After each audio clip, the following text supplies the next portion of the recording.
The Achilles heel of everybody that loves cake. Vegetables.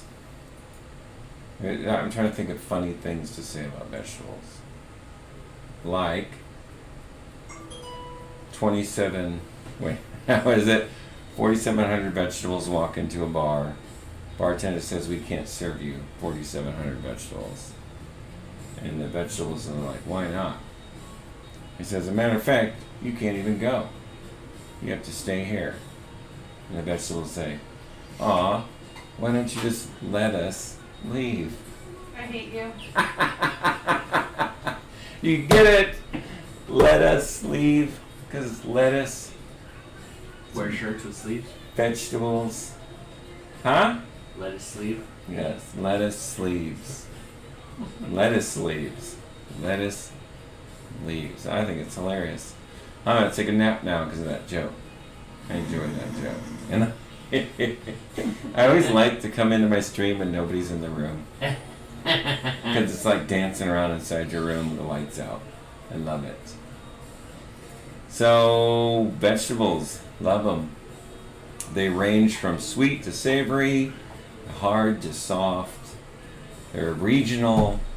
They've permeated every type of food imaginable. I can't think of anything. It's one of the staples of a dish. You got protein, starch, vegetable on every plate, or you should. And they're misunderstood. They're like the stepchildren of good food. Because a lot of people don't know how to cook them correctly. They don't know how to store them. They don't know how to buy them. So when it comes down to enjoying them, most people push the vegetables aside for the good stuff, which is your starches, and I know, and your proteins. And vegetables have become like a side note when it comes to food. They kind of get shuffled to the back, and they're never treated correctly either. So I want to get everybody's great appreciation back for vegetables. So what we're going to do today is we're going to start with just some ideas, some concepts. We are going to make a dish. Today we will be making carrots vice, which is French, and it means carrots, and it means vice, which it basically goes sugar carrot is what it is. And it's neat because the dish itself, it's about timing. So we're going to learn a little bit about heat and about how we evaporate water. Because remember, water is the most important part of food. It's what you use to cook food. It's how you manipulate water that determines how the food turns out. So, whenever we start to get in, I made this little display for you guys because I love you guys. So these are some of the vegetables that are in season right now. Right now it's just now starting to get into the majority of the vegetable seasons. I mean, there's certain things like leeks are year round, and Brussels sprouts, they have 2 seasons, but I know a lot of people don't like Brussels sprouts, so I want to bring Brussels sprouts. I'm going to make a dish today out of Brussels sprouts, and I want to explain something about them. Oh, Tedder. Thank you, Denang 101.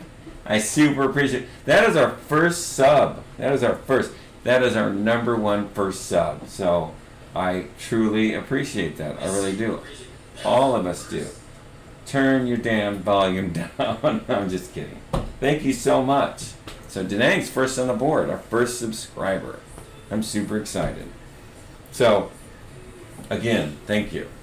That's 1 now. Now we only need 1,000 more. We're halfway there. I don't know math. So we're going to deal with some broccoli, some cauliflower. We're going to deal with some fungi that I love, which is mushrooms. And we're going to deal with asparagus. And this is for our carrots vice. Look, you get your own little badge now. Right next to your face. Which that badge, I love that badge. That's my son's face. So I super love that badge. It's my favorite badge. So you get that little badge to carry around with you. So then we're going to make the carrots vice, and we're going to talk about vegetables, and then we're going to show you how to peel them. We're going to show you how to cut them. We're going to show you how to basically step off into the deep end of, for the rest of this week, and some of next week to be able to do a side dish, which in some cases is a complete dish, where everybody, if you're a vegetarian or a vegan, the vegetables are your core form of vitamins. Even if you're not, if you're a meat eater, you still need your vitamins, and you get the majority of your vitamins from vegetables. The problem with vegetables is if you cook them too long, the vitamins go away. If you mistreat them by leaving them in the wrong part of your refrigerator or buying old vegetables from the grocery store, how you store them, how they're brought to the grocery store, really will determine the quality and the amount of nutrition that you get out of vegetables. So whenever you go shopping for vegetables, like right now, carrots are just now coming into season, so you're not going to get those stemmed carrots, and the ones that are coming in, you probably want to wait a little bit before you start making carrot-driven dishes. But I really wanted to make carrot ceviche today, because that was like the first dish that I made in culinary school. And I was like, oh my god, I made carrot ceviche, and I was super excited because it's a timing dish. That's what I like about it. Whenever you go to buy carrots, the first thing you want to do is you want to look at them. If you see carrots that are like this, that are split like that, that usually just means that that carrot probably sat in the ground for too long and it had nowhere else to go, so it grew to its size, and then it stopped growing, and then it started growing again, and they crack open like that. These are fine, but they're not pretty. So if you're going to do a dish and you're picking out individual carrots, avoid those unless you're going to like make carrot cake. These are great for carrot cake because these are sweet. And then every time that I buy anything from the grocery store or the farmer's market, or if I grow it myself, I always wash it before I use it. And I've demonstrated this every single time because I want to get everybody into doing this, used to washing your vegetables before you use them. Because that's super important. Because nobody wants dirty vegetables. So you can take your sink and you can clean out your sink, of course. It doesn't have to be immaculate. You're not going to eat out of it. But all you got to do is go in and take your plungy plunger and put it on cold water, which I'm just going to use my sink today. Because when you're done, you can just run it down the garbage disposal, and your garbage disposal loves baking soda. So I'm going to start filling up my sink, and I'm going to take some vinegar and put it in with my water. Dooba dooba dooba dooba dooba. That's the sound that vinegar makes when you pour it out of the bottle. That's what I'm going to say. And you take baking soda, which I have to buy more baking soda. Well, I think I got enough in here for today's. And it's going to fizz. And it basically acts like a mild, super mild detergent. So then I'm going to take all my vegetables off my cutting board. I'm going to chuck them in my sink. I do not, now we're going to deal with the mushrooms separately. I take my leeks and dump them in the sink. Cauliflower. Asparagus. I always leave my asparagus bundled up. Whoop, whoop, whoop, whoop. I always leave it bundled up until I'm ready to use it, because otherwise it just goes everywhere because they're individual. Asparagus are individual. They're free range. The minute you take that rubber band off, they run in all different directions. So, and I have Brussels sprouts. Now I know that this is probably the hated vegetable, but I'm going to show you a trick to cooking Brussels sprouts. That if you do it this way, and I'll explain to you why you do it. Where's my go? There we go. Brussels sprouts. Then I'm going to turn this camera down a little bit so I can get more what I'm showing you better. And you have to look at the top of my stupid head. So, Brussels sprouts, those go in the water. And then I've got some parsley right here for a carrot ceviche. So we're going to set that aside because we don't wash our herbs. My lemons, I'm going to be peeling those. I'm going to zest them. So, and this is another thing that really bothers me.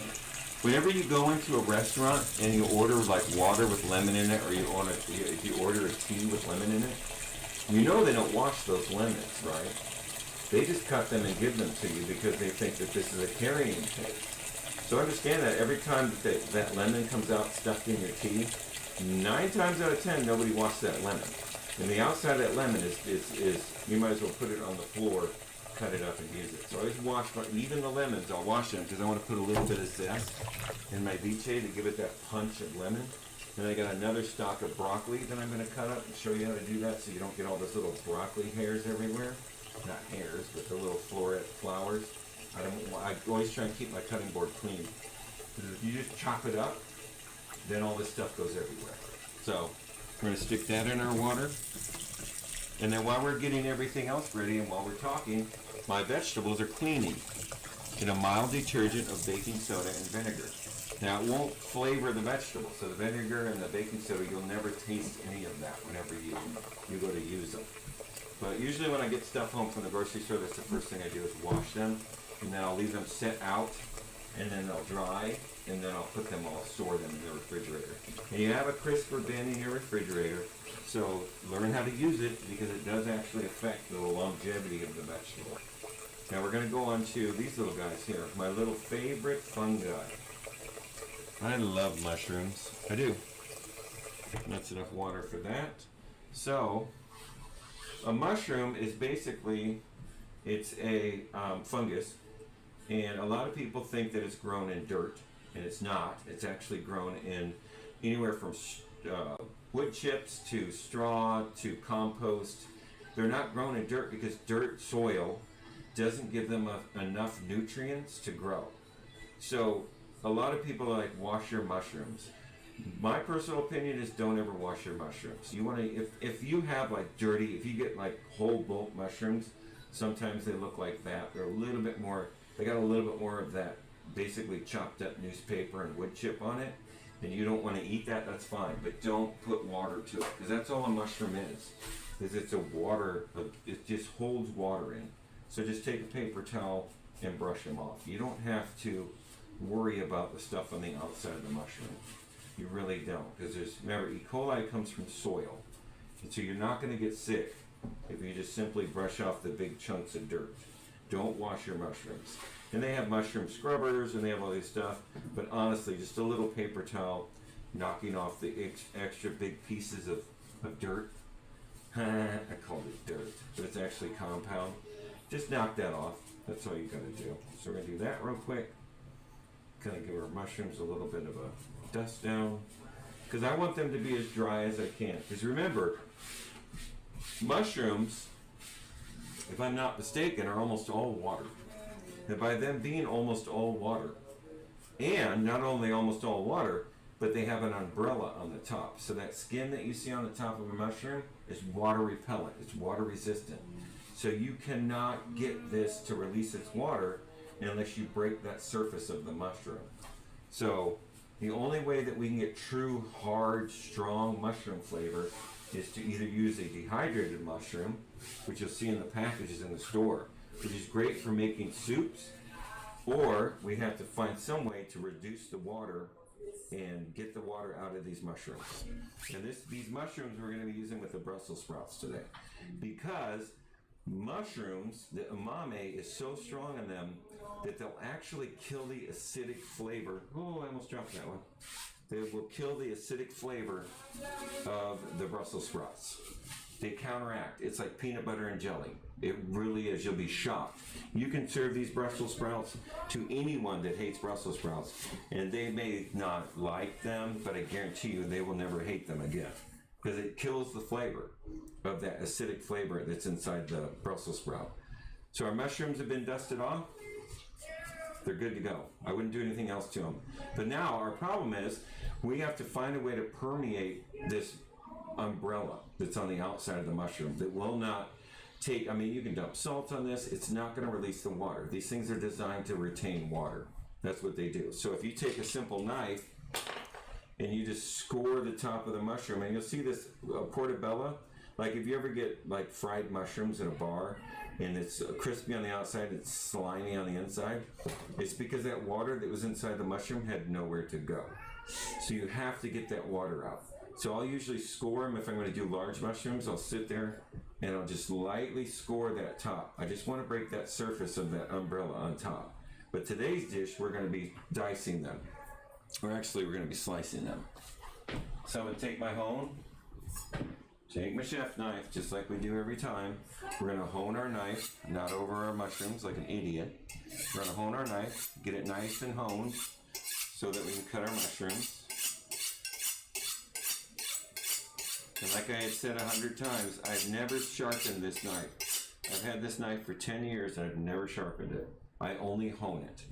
Because the only way I'm ever going to sharpen this knife is if my hone won't bring back my edge and if I lose my true edge, which is the part of the knife that sits flush on the cutting board, if there's a bow in it from honing it too much, then I'll go ahead and use a sharpener on it. But I've never sharpened this knife, I've only honed it. And remember, the difference between honing and sharpening is honing basically straightens out the straightens out the blade edge, and sharpening removes the blade edge and replaces it with a new one. So you're always going to want to hone your knife every time you use it, and you will rarely sharpen your knife with a whetstone, or it doesn't matter. As long as you hone it every time you use it, you're going to have a nice strong blade that's always sharp. Don't just run right to those scrapers, those things that you find in the grocery store. You stick the knife in and go, because all that's doing is wrecking the edge of your blade. And the stuff that comes off the blade once you're done honing it, that's the actual hone. That's not your knife. That's the hone that's coming off. So we're gonna wipe our blade off. Now, cutting 101. Again, every time we use a knife, we're gonna explain this. You hold a chef knife with 2 fingers. That's the only 2 fingers that you use. I'm left-handed, so it's backwards. But I don't know, the camera's backwards too, so to you I look right-handed, but I'm not, I'm left-handed. But basically you just pinch, lightly hold between those 2 fingers where the knife bevels into the blade. So where the hilt or the tang comes down and comes into the blade, that's where you hold it right there, because that keeps equal balance. Then you wrap your hand around it, and all you're doing is you're pinching with these 2 fingers, and these ones are just for finesse and guide. What are you psychos doing back there? What? You guys are crazy. So, we're gonna take our mushroom. Sorry, my tech people are going nuts back there. All I see is waving arms. I thought we were on fire. We're tracking lag, that's all. Oh, is it okay? We have 5 screens open, and they're all in different spots. Well, it's because it has to go to space, Dana. Yeah, it has to go to I know. space. It has to go all the way to space, and then it has to come all the way back down here. Actually, it has to come from here into space, and then go to another part of space, and then go down into somebody else's computer, and then it's got to come back up into space and come back to us. And then there's towers and Yes, cell phones, but it's mostly space. but mostly space. So, That little thing. go to the main camera. Proper cutting position. Whenever you cut, you don't want it, like you can see down here at the cutting board, I'm facing straight forward on the cutting board. You want to cut at an angle. Your body has to be at an angle to whatever it is you're cutting. Because whenever you cut, you want to look over the knife and you want to see this side, the side of the other side of the knife where you're cutting, so that you can pay attention to the size of your cuts. You don't want to be on this side of the blade where your body is. You always want to be able to look over the top of your knife and see down and see where you're cutting. So by positioning your body at this angle right here, you're able to lean slightly over so that you can see the product. The product should be right below you as you cut. And remember, go back to the main cutting board. You want to take your knife, and you want to, even a mushroom, which is easy to cut, there's 3 points to a blade, okay? There's the slicing blade, then there's the cutting blade, and then there's the chopping blade. Those are the 3 different parts of a chef knife. So we're going to use the slicing blade, which is the front. And what we're going to do is we're going to take our slicing blade and we're going to push it down against the table, okay? And then we draw back. So we push down, draw back. Push down, draw back. So we're going to make these moderately thicker than, and you can do, if you're doing it, if you want to do really thin, you can do really thin too, but I like mine a little bit thicker. And now what I'm doing by cutting these mushrooms up is I'm giving all this surface right here for that water to be drawn out. When would you use a paring knife? If you want to do a paring knife, I got my little favorite little fat paring knife. If you want to use a paring knife, you can use a paring knife to actually, if you want to keep it whole, you're going to come in here and you're going to peel that top, the rain cover off the top of the mushroom, so they'll actually release the water. So that's a good way to do that. See, it just peels right off. So you can do whole mushrooms and you'll still get all that moisture out. Because remember, water equals dilution. So if you want a runny flavored mushroom, then leave the water in there. But we're trying to get a nice strong mushroom flavor out. So we've got to get rid of that little cap to get rid of this water, because the more water you have in it, the more diluted the flavor. Someone chopped you up anyway. You don't get to go in there. So we go down, through, down, through, down. Remember, the safety part is getting that knife to the cutting board so that you have some guide. Because if you're just chopping it and the knife's going all over the place, that's whenever you start to cut your fingers, or at least get too close when you're cutting your fingers. So go down and through, down and through, down and pull back, and it should be an equal timing. It should be like a sewing machine or a gear. It should go forward and back and forward and back. Almost all of your cuts with a knife are identical. You just use different parts of the chef knife to achieve. Like this here, whenever you're using the chopping blade back here, it's the same thing. It's a chop. It's a chop. But your arm and your wrist are all doing the same thing. So this one here is the same way. You go down into it, down into it. We're just using that tip or that slicing blade that's on the front of the knife to cut through our mushrooms. So here we go, down, through. And you want to practice your skill. You're not looking for speed in the beginning.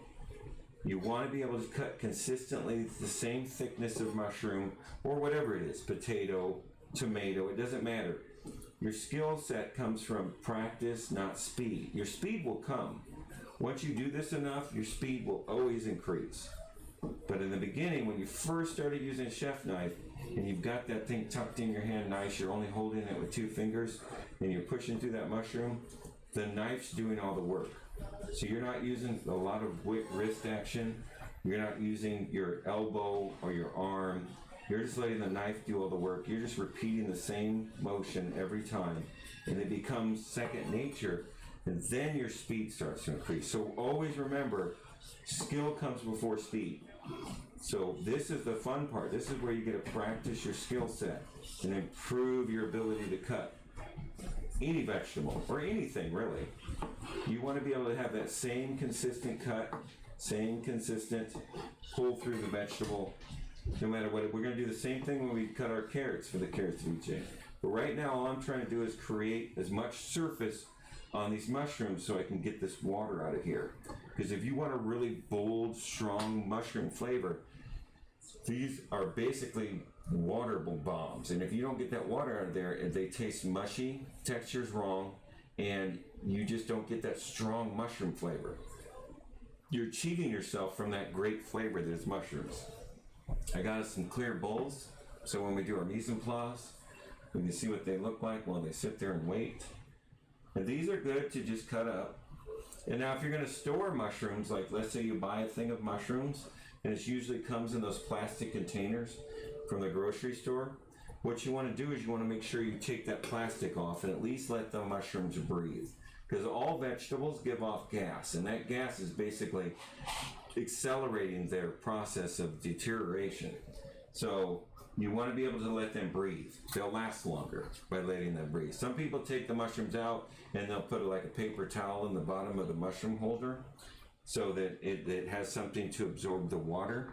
But once the mushroom starts to release its water, it's on its way down. And it doesn't take long. So you got to give them as much air and aerate them as much as possible so that the air will keep them drier, because then they won't gas out. So, mushrooms are chopped up. Let's pull out some carrots. We're basically prepping our carrot ceviche today. And I'm giving you an example of some in-season vegetables and I found an app today on my phone. I have an Apple phone, and it's an app. I'm not gonna really say anything about it until I get to play around with it. I've had it all day, and I took it to the grocery store with me and I messed around with it, but I want to make sure that it's right so that when I tell you guys this is the app you should get when it comes to seasonal vegetables, then you all will go there and you'll be like, this app is terrible. So I want to make sure it's right. I want to make sure it works. So once I do, I'll let you know. But you can go on almost any website when it involves seasons as far as vegetables and fruits are concerned, and look up the seasons that are coming in and going out, because there are some that come in, because you go to a grocery store, you can get anything, so if you want fresh, vibrant, in-season vegetables, then you should know when they are in season. If in worst case scenario, if you forget your list at home, or your phone dies, or you don't get internet reception inside the grocery store, go find a produce manager. Go find somebody that should have the knowledge to tell you what's in season or what came in. Because most likely they have a better grasp on it because that's their job, or at least I would hope they would. So that's how you try and find your but I've got farmers markets. How do you feel about farmers markets? There's some amazing farmers markets. Down where I live, there aren't amazing farmers markets because we don't have the ability to bring or grow in. I mean, most of the vegetables and fruits that are down here come from South America and Mexico. So they're not here grown. But the farmers market, they have, if you want to know what seasonal is, go to a farmers market because they literally grow what they can to sell. So you can talk to the farmer that grew them. It's a little bit more personal. But as far as quality of vegetable, anything you get in a grocery store can match that. And most grocery stores now are starting to do local farms as far as product is concerned. But farmers markets are great to go hang out and, you know, enjoy yourself. But unless you find that awesome tomato at a farmer's market that one guy knows how to grow perfectly, to me, it's like anywhere else. Anytime you go anywhere else, there's good grocery stores, there's bad grocery stores, there's great farmers market. I went to one in St. Louis, and St. Louis, Missouri, and it was amazing. It was freaking huge. It was so big it had its own meat store in it. It had the dry spice store in it, and it used to be an old train station, and it just strung out, and there was just so much produce. As far as you could see on both sides, there was produce, and it was amazing. I loved it there. So, we're gonna peel our carrots.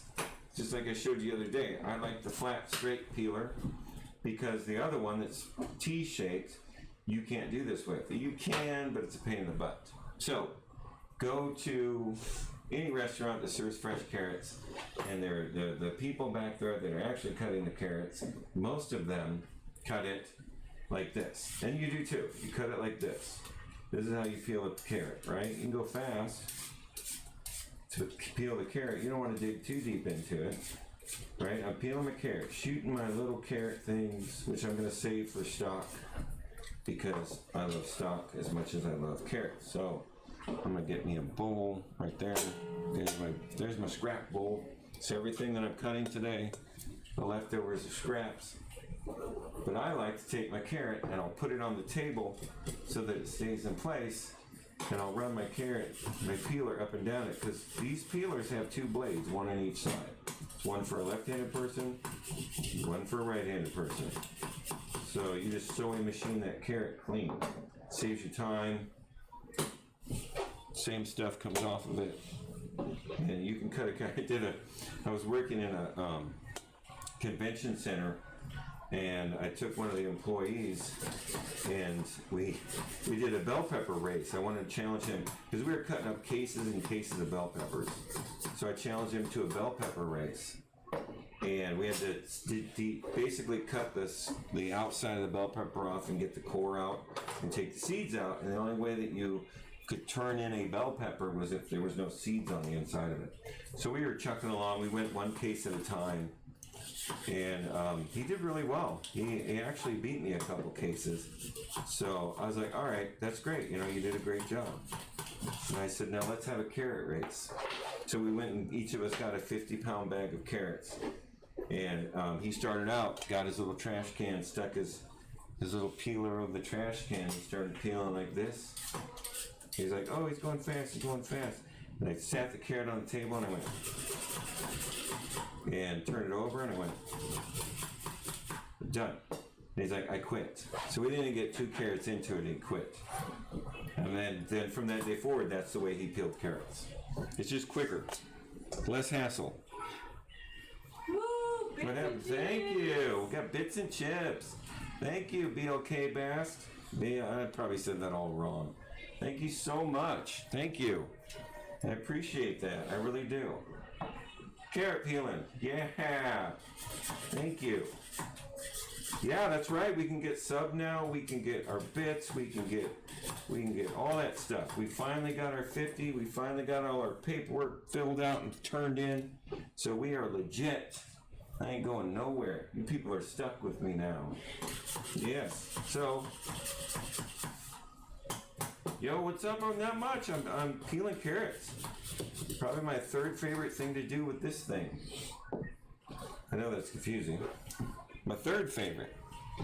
No, that's not kid. This is my favorite thing to do with this thing because it's the only thing it's good for.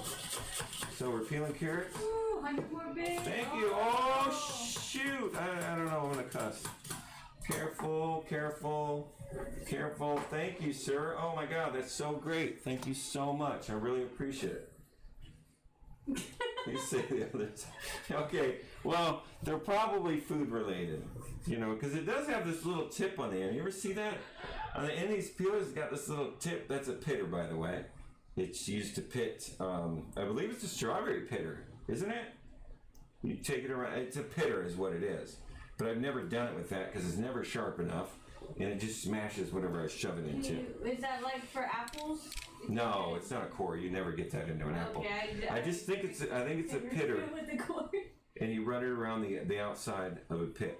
Peach So- pit?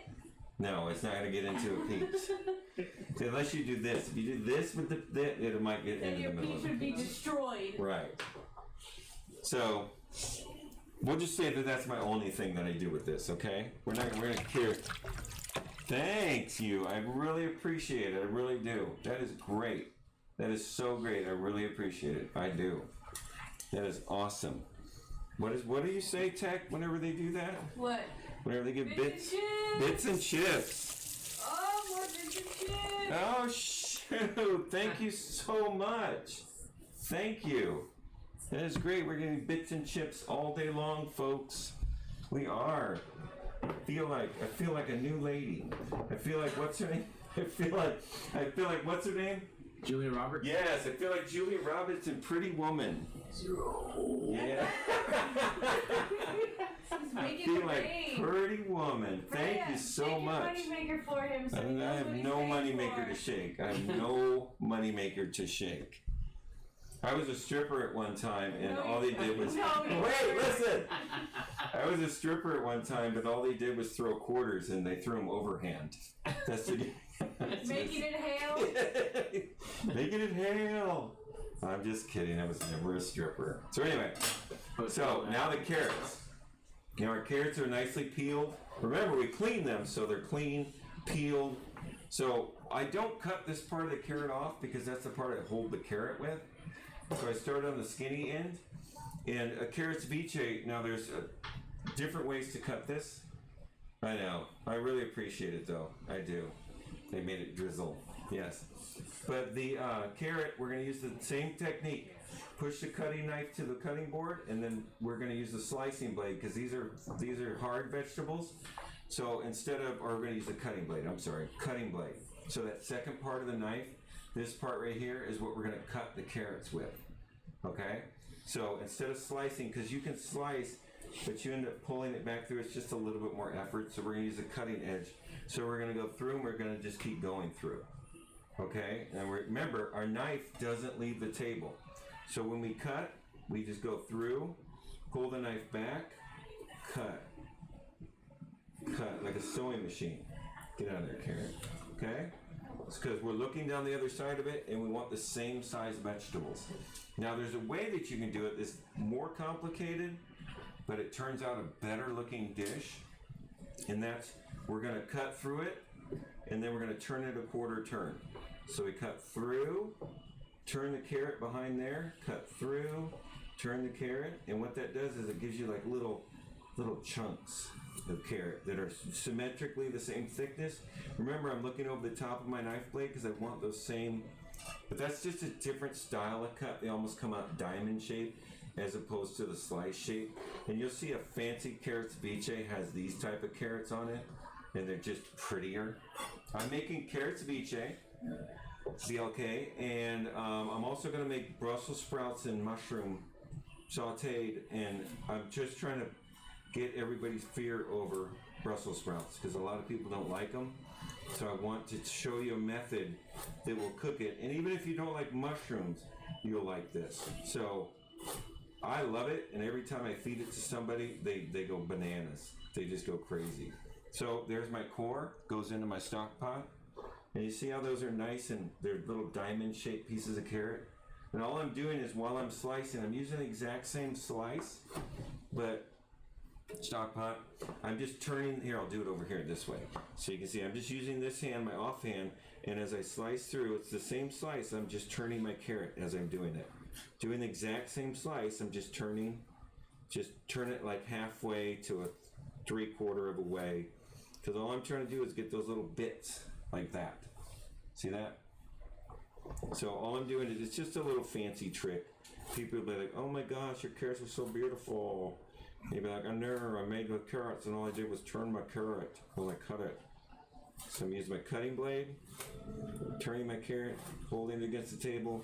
You notice the tip of my knife is not leaving the table, because that's how you cut yourself. Your knife has to stay on the table at all times. It's like a sewing machine. You just keep going. See that? Look at those.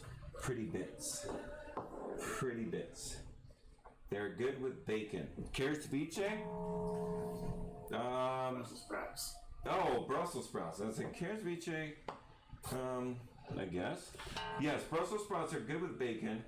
And the thing about bacon and putting it on anything, bacon makes everything taste great. Bacon would make roadkill taste great. So yes, I agree 100%. Bacon is awesome.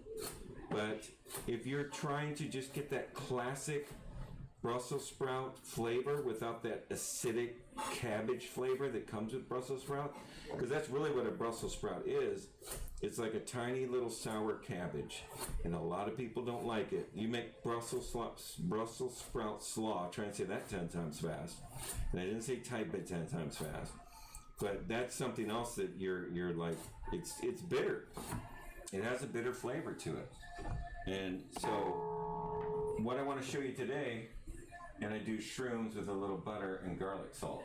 Yeah, absolutely. And that's similar to what we're going to do today. We're going to take our mushrooms, which we've cut to release the water, and we're going to saute these off to release. So we're basically going to throw them in a dry pan, and then we're going to let the heat take the moisture out of these mushrooms to intensify the flavor of the mushroom. So we're just turning our carrot, little fancy cut. Everyone can do it. Takes a little practice. But as long as your knife is doing the same thing, you're using the same cutting motion that you did, whether it's just cutting straight through the carrot, you can focus on cutting, or you can focus on turning your carrot so that you get the same size. Because remember, ideally, we want the same size carrot, and when we get to the thicker one, we start to carve it off in chunks, not completely going through the whole carrot. But we want them all to be the same or similar thickness so they cook all the same. Look at that. And other than chopping like this, whenever you chop, why does it always do that? Sorry about that. I don't know why I said it. I don't know why I did that. I gotta fix that. I apologize. But I don't know why my Nightbot's such a jerk. It does that all the time. So, carrots.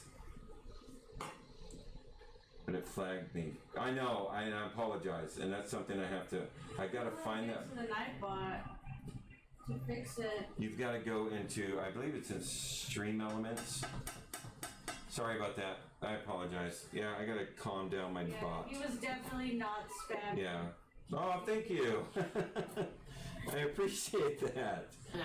I know. I'm sorry. Spender, you need to stop. I know. Yeah. I'm gonna take my Nightbot out back. So, I'm sorry. So, slicing my carrots, turning my carrot. Like I said, it's the same knife motion through the carrot all the time. I'll turn it this way so you can see it. Knife cut's the same. And all I'm doing is I'm spinning the carrot now while I'm cutting it. Same knife cut. And that's what you have to work on, is that simple, straight knife cut. Carrots in there. Carrots in there. I'm throwing them behind me into a pot for my stock pot. So, cut this, this, this. Same. I'm using the cutting blade, which is the middle of the knife, and I'm just concentrating on that same stroke, and then turning the carrot with my moving hand as I do it. Turn it this way so you can see it. Same knife cut. I've angled my body at a 45. I think that's a 45. Anyway, I've angled my body to the cutting table so that I'm able to see it and not be directly in front of it. You never want to stand this way whenever you cut something. You always want to be at an angle to the cutting surface. It just makes it easier because your cutting arm is out in front of you instead of to your side. Stock pot. So, same thing. Boom, boom, boom, boom, boom. Turn it, turn it, turn it, turn it, turn it. Same cut. Knife does the exact same thing. I got it.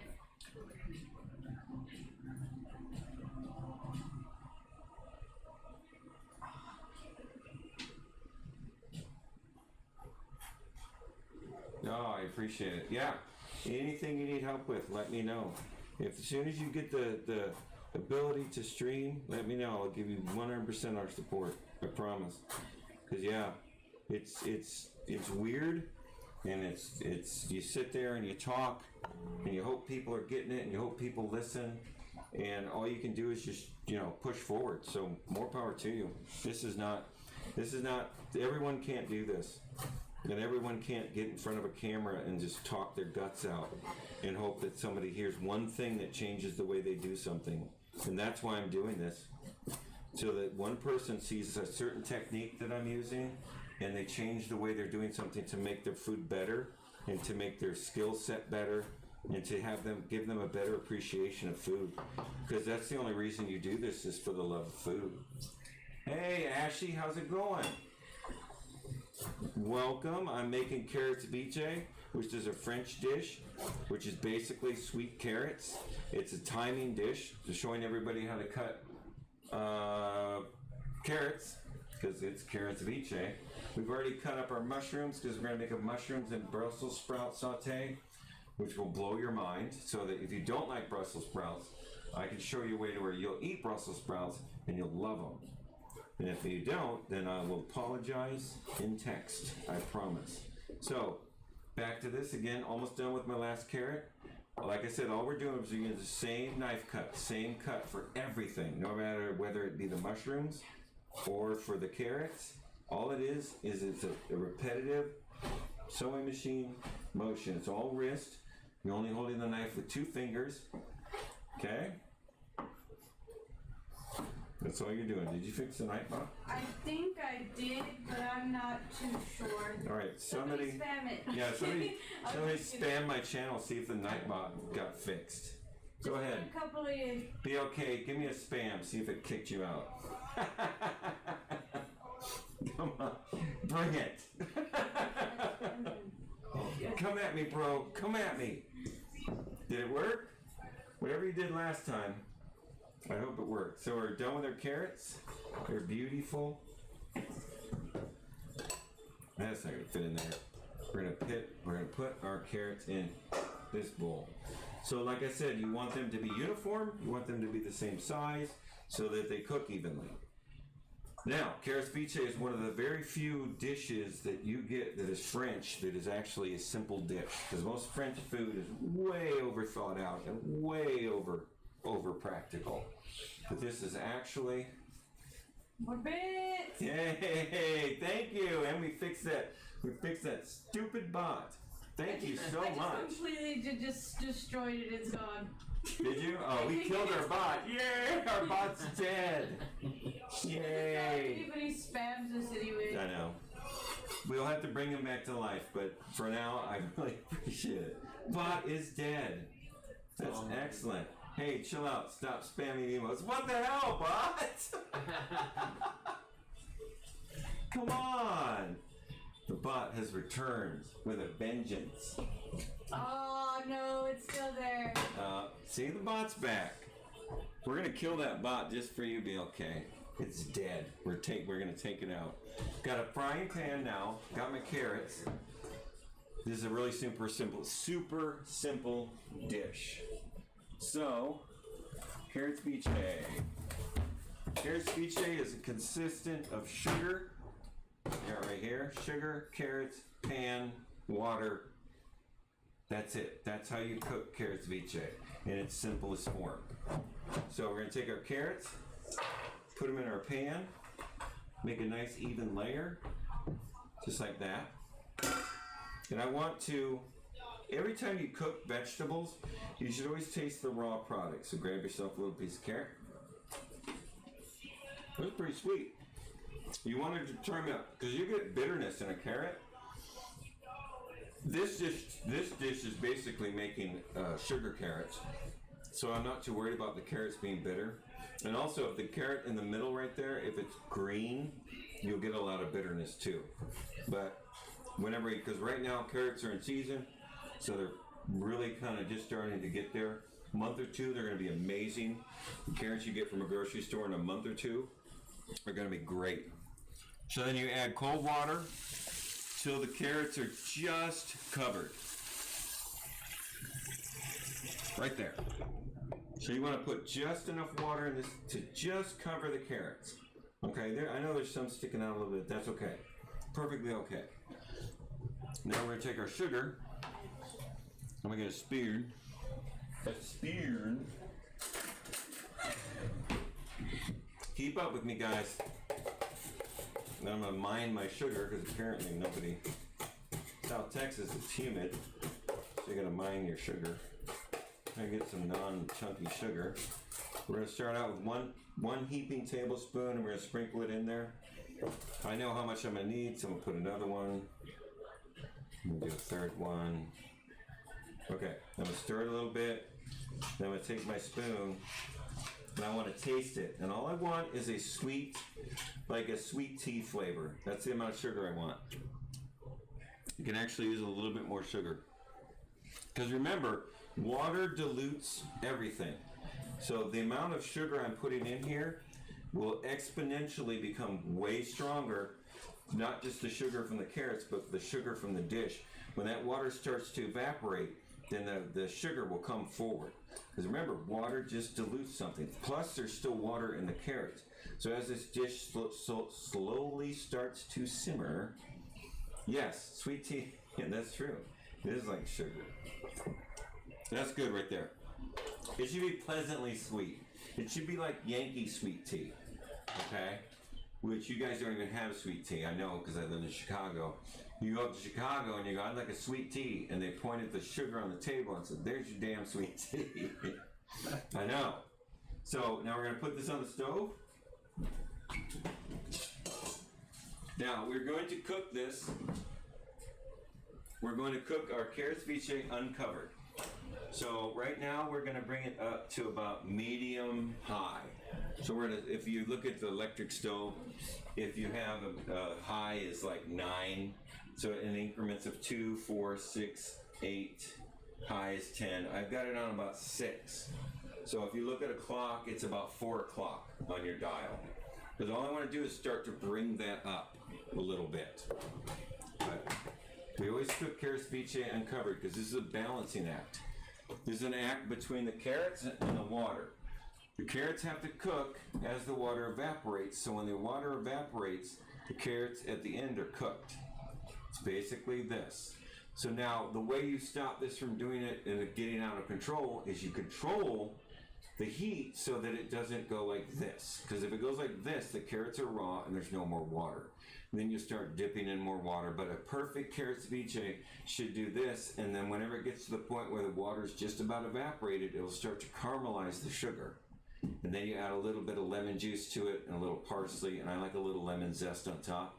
And it's a perfect dish. It really is. It's the simplistic French carrot ceviche, and like I said, it's a balancing act. So there's a lot of talent involved in it. It's not just burling some carrots on a stove. So we're gonna let that do its little thing right there, and then we're gonna move on while it does that. And our mushrooms, we cut those up. Those are gorgeous. We're gonna set our parsley aside. Parsley, I got that at the grocery store. I'm not too happy with it. You can actually grow parsley for most parts in your backyard. It depends on the where you're at. I mean, obviously you can't grow it in the winter, but you can get those little potted plants that you can put in your window, and those will grow nice basic herbs, and parsley is one of the basic herbs. So And when we go into herbs and spices, I'll go way more into that. Now, I got us some broccoli. I cut up some broccoli yesterday for the dish that I made. I made a chicken fried steak with broccoli and whipped potatoes and a bechamel. So I really want to go back over this again so that you understand how to cut up broccoli properly so that it cooks evenly, so the outside of the broccoli doesn't get all mushy while the middle part is still hard. So I'm going to cut this up again, and we're going to make a little bit more, but this time I'm not going to use a steamer. I'm just going to show you a simple technique. How long have you been a chef? I've been a chef for 15 years. That's how long I've been a chef. So yeah, I started out as I worked when I got out of culinary school, I started working at a convention center. And I got promoted up to sous chef. Then I had an opportunity to be a personal chef. So I was a personal chef for 6 years. And then I went back I did family chef, which I guess the best way to explain it, multiple families. So it's more of a private chef than a personal chef. There's a difference. And I think a personal chef is somebody who works for groups, and a private chef, somebody who works for a single family. So let's flip that. I was a private chef for 6 years. And then I went to be a personal chef for a group of families that I would go to a different house all the time and cook their meals, whether it be for the whole week. And then I went into, I opened my own restaurant, and I had that for about 1.5 years. And then I went to work as a corporate chef. And then the last 2.5 years, that's what I've done, is I've been a corporate chef. And now I'm looking at different opportunities. I really enjoy teaching. It's my favorite thing to do about food, is to teach other people about food. So I'm really trying to find something that really, that I can really sink my teeth into and help other people learn about food. So we're going to take our broccoli back to Mr. Broccoli Head. Well, thank you. I really appreciate that. And then we're going to just take off the stems off the floret. Cut the stems off. Thank you. I really do. It's fun. I'm having fun, and I think that's the most important thing. Thank you so much. Oh my gosh, thank you so much, BLK. I really appreciate it. Did it again. More bits. Thank you. Stock. Check my carrots. Carrots are doing good. Broccoli's doing good. Cut that up. Now, we're gonna move on to what we do with our broccoli. Take our bowl. It's probably not big enough. So we're going to take that bowl. Thank you. I really appreciate it. Any support that I get is greatly appreciated. And once you get up and streaming, let me know, and I will do everything I can. I'll send everything that I get, I will send your way. I promise. So take your broccoli, and you're going to sit there. And now, if you chop through this broccoli head, let me move this bowl. You chop through this broccoli head, all these little floret flowers are going to go all over the place. They're going to be everywhere. So what you do is you take it in your hand, and you take your paring knife, and you just run down just till you hit to that point right there.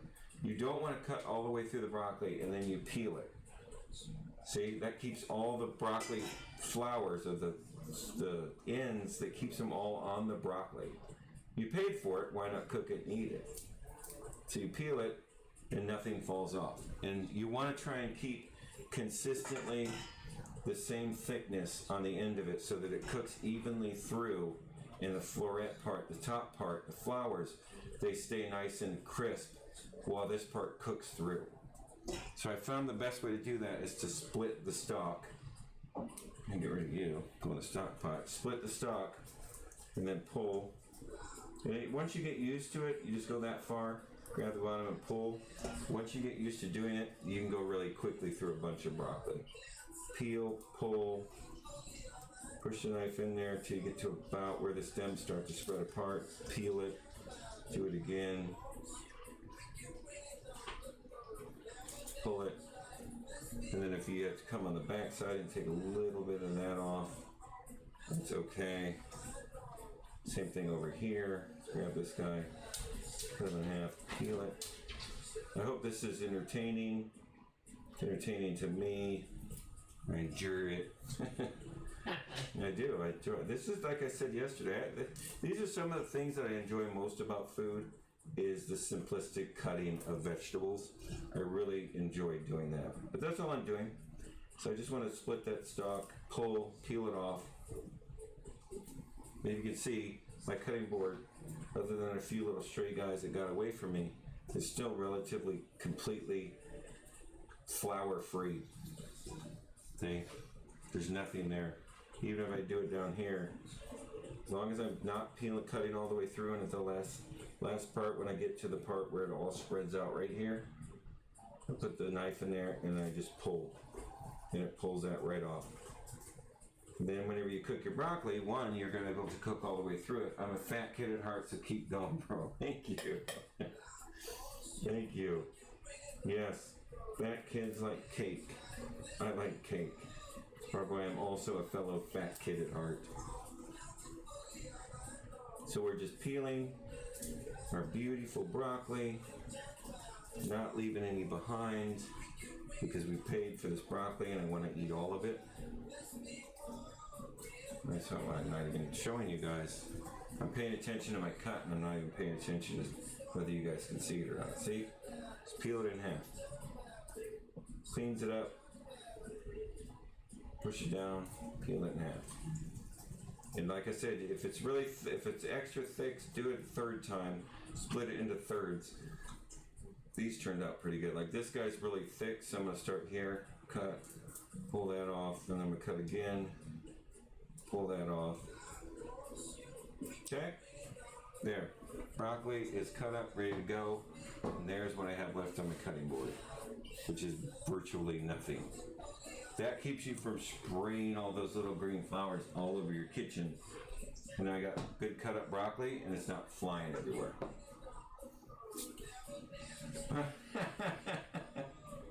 Yes, dang, I appreciate it. My first subscriber, Dan, and then I found out it's actually Dana.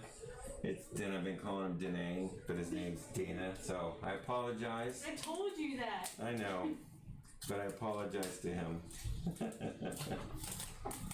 That you get that honorary medal. Yeah, yep. Yep, that's my son's face actually. I went to his Facebook page and I grabbed that picture of him off there. I said, I'm gonna make a badge out of you. He just laughed. So, that's my son. So I thought, you know what, I'm gonna make a badge out of you. Now he's immortal. He'll be in Twitch forever. Broccoli's done. So, there's two ways, I know. Yeah, I was kind of apprehensive at first because I was like, I just went ahead and did it anyway. And then he walked in the kitchen while I was working on stuff. And I go, oh, by the way, I made your face into a badge. And I showed it to him. He just kind of smirked at me and walked away. And that was pretty good. That's like a compliment from him. So I've got the outside of my cauliflower. And I'm going to use that as stock. Boom, goes in the stock pot. Cauliflower is basically the hard cousin of Mr. Brussels sprout. Or, I'm sorry, Mr. Broccoli. No, right? Yes, good. How much until your grill? My grill, the grill I want, I just posted that today. And I want to get a smoker because I want to do a whole month worth of barbecue. Because that's how long that's going to take. And the smoker I have, let's go back over to the carrots real quick while I explain that. See, now my carrots, they're simmering really good, but I don't want that type of simmer. So I'm going to turn them down to, say, 7 o'clock or 6 on or 4 on your dial, because that's too hard. My water's going to be gone before my carrots are done. I just want a light simmer. I don't want them to boil. But back to that, I have a little smoker, but I can't smoke a brisket in it because I don't have the chamber to separate the brisket from the heat. Oh my God, thank you so much. Holy cow. Thank you. Get that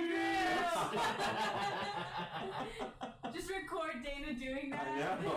That's good. Thank you. Wow. That's incredible. I don't know what to say. I really don't. That is thank you. Because that's ultimately the first thing that we're going to do. Because if we're going to do a barbecue month, I need a grill that I can do the barbecue properly on.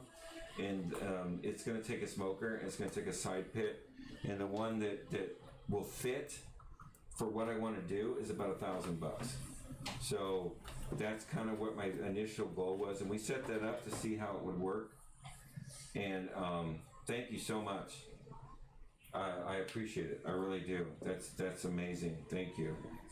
I don't even know what to say. I'm actually speechless, and that's not easy for me. Yeah, he never shuts up. I don't ever shut up. Go back to the carrots. Now I've got a nice simmer.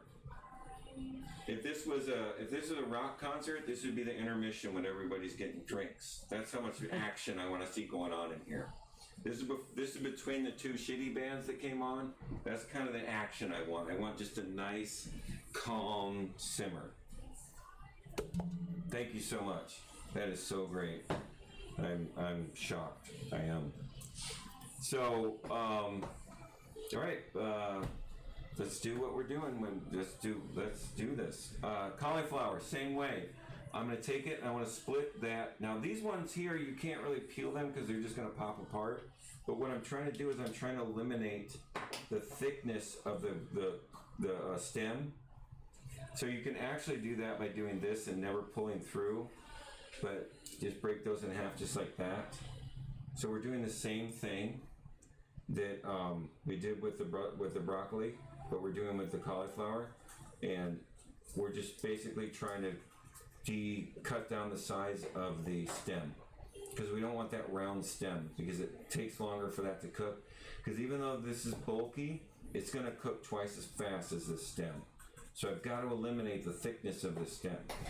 So by cutting down through it, you don't have to necessarily take it apart. You can just cut into it like this, and then the water will permeate between there, and it will do the same thing. But for plating purposes, I like to have them kind of consistently the same. So you split like that, pull it apart. We're trying to find the same thickness throughout the cauliflower. Again, thank you so much, BLK. I'm shocked. I am. Why I'd 5K bits so much. 5K bits so much. Thank you so much. I'm speechless. I really am. I really appreciate it. And like I said, when you get streaming, you let me know. Hopefully I'm far enough along where anything I can do to help you out, I'm there. I really am. And it's not just the donation and the support. It's just because you're here and you're enjoying what we're doing. And obviously through your support, we could do a lot of things. And I really appreciate it. I really do. That's great. I'm shocked. So, taking our cauliflower, we're just stemming it, basically cutting down the stems. Oops, I hit the table. And again, even if I cut down straight through this, I'm going to get a lot of cauliflower everywhere. So this will also eliminate that, so we don't get all that dang cauliflower everywhere. Now, the difference between a hard vegetable and a soft vegetable, and that's why I got cauliflower, and that's why I've got broccoli. Now, broccoli, because of the top of it, is referred to as a soft vegetable. In other words, you can use one cooking technique to cook both of these, but there's only one thing you have to do different between a hard vegetable, which is a cauliflower or a carrot, and a soft vegetable like squash, zucchini, cauliflower. And to keep the flower part soft, but yet not all mushy. Even if I never get around to streaming, I'll be around, bro. Thank you so much. That is amazing. That is so cool. So, got a stock pot, got my broccoli. So what I'm gonna do is I'm gonna take a pan. I'm gonna fill it with water.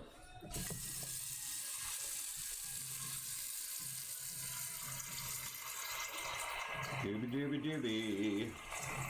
Thank you guys for coming in the room. Like I said, if you haven't seen already, we can now be sponsored. We can get all the stuff that, it took us a week to get where we're at. Super excited. I hope to do this every 6 days a week, every week. We have so much to go through. We have so many things that we want to do. We want to talk about right now, We just got through the 5 mother sauces, and now we're moving on to the vegetables. And then after vegetables, we'll do pastas and grains. And then we'll start moving into our proteins. And then once we get through our proteins, then we'll start moving into seasonal, or we'll start moving into countries. And then we'll start moving into regions of those countries so that you're able to cook food without using a recipe. Woo, my man. Thank you so much. Oh my gosh. Oh, wow. All right. Come on, BLK. Help me out here. I'm trying to focus in here. Thank you so much. Wow. I don't. Shut it down. No, I'm just kidding. Jesus. Shut it down. Thank you so much. I really appreciate it. So, what was I doing? Cauliflower, broccoli, right, hard vegetable, soft vegetable. We're going to turn our water up on our stove. You go back to the stove. Can't see it from here. But we got on our stove, we got our water over here. It's right over here. I'm going to spin it around. So I want to bring that up to a boil. Okay? And when it comes up to a boil, then there are soft vegetables. Now, if you're going to do multiple vegetables, like if you're doing a medley, which I love saying that word. I don't even say it correctly, but I love saying it. Medley. If you're going to do a medley, you want to stick with your least colored vegetables, so your cauliflower, and then work into your bell pepper and your carrots, because it will start to taint the water, and then these things will start coming out orange. So you want to start with your least colored vegetable and work your way up to, because there's no reason to change the water if you're doing multiple vegetables. Just put your light colored ones in first, and then if you're doing it to have them all come out and you're cooking them all in the same pot at the same time, learn the difference between a hard vegetable and a soft vegetable so you know when to put the second vegetable in. Because a harder vegetable is obviously going to take longer to cook than a soft vegetable. So as we start discussing these vegetables, I'm going to refer to them as hard vegetable or soft vegetable. So kind of get used to that and understand that they cook similarly, but they're different in the way of how long it takes for that water that I'm now creating energy in. And once those water molecules get dancing, as soon as they come in contact with the amount of water molecules that are inside this, their job is to shake awake these water molecules so that they will start to cook the vegetable. And that's what all cooking is moving water molecules around to make this either more water or less water. And in the process, that energy softens everything in here. So all you're doing is manipulating water. So right now I've got the water on the stove. Is it me, just me, or are you catching a black screen? I don't know, I'm full. I don't know. I see it. Not me, everybody seems to be. I don't know, face kick.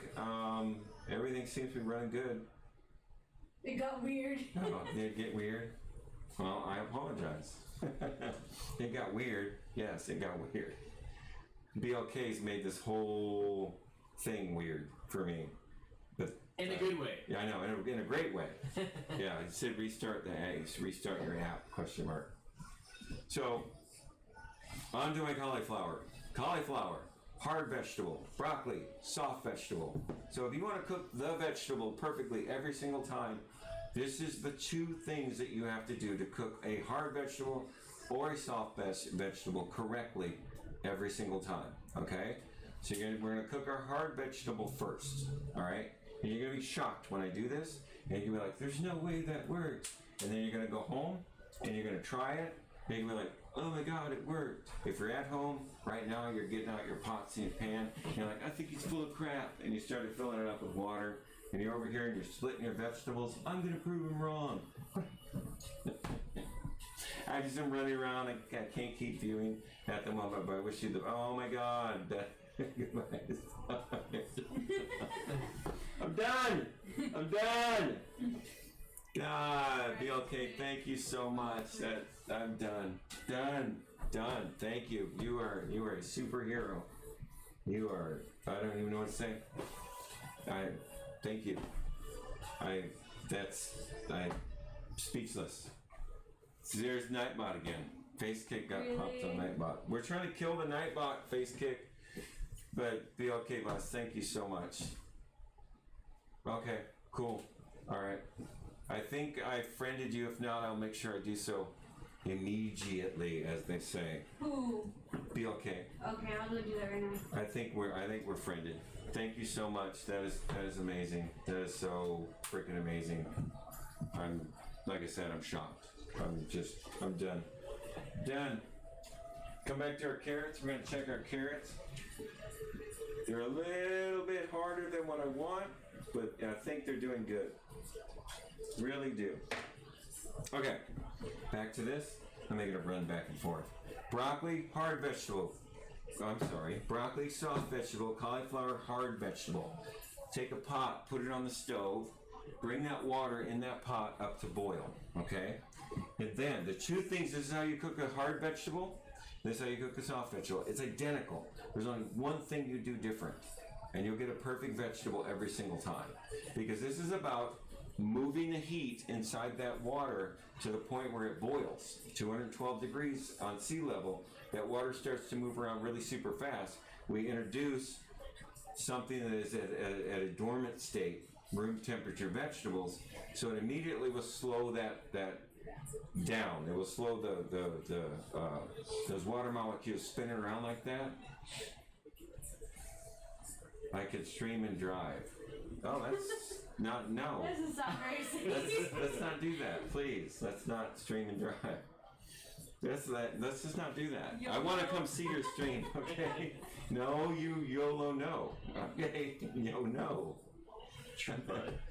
Add water to get the softness you need on the carrots. Can you add water? The carrots viche? You can, and that's kind of what, like right now I like the amount of water I've got in there because it's simmering those carrots very slowly, and it's going to take a little bit more time because it usually takes 25-35 minutes to cook this dish.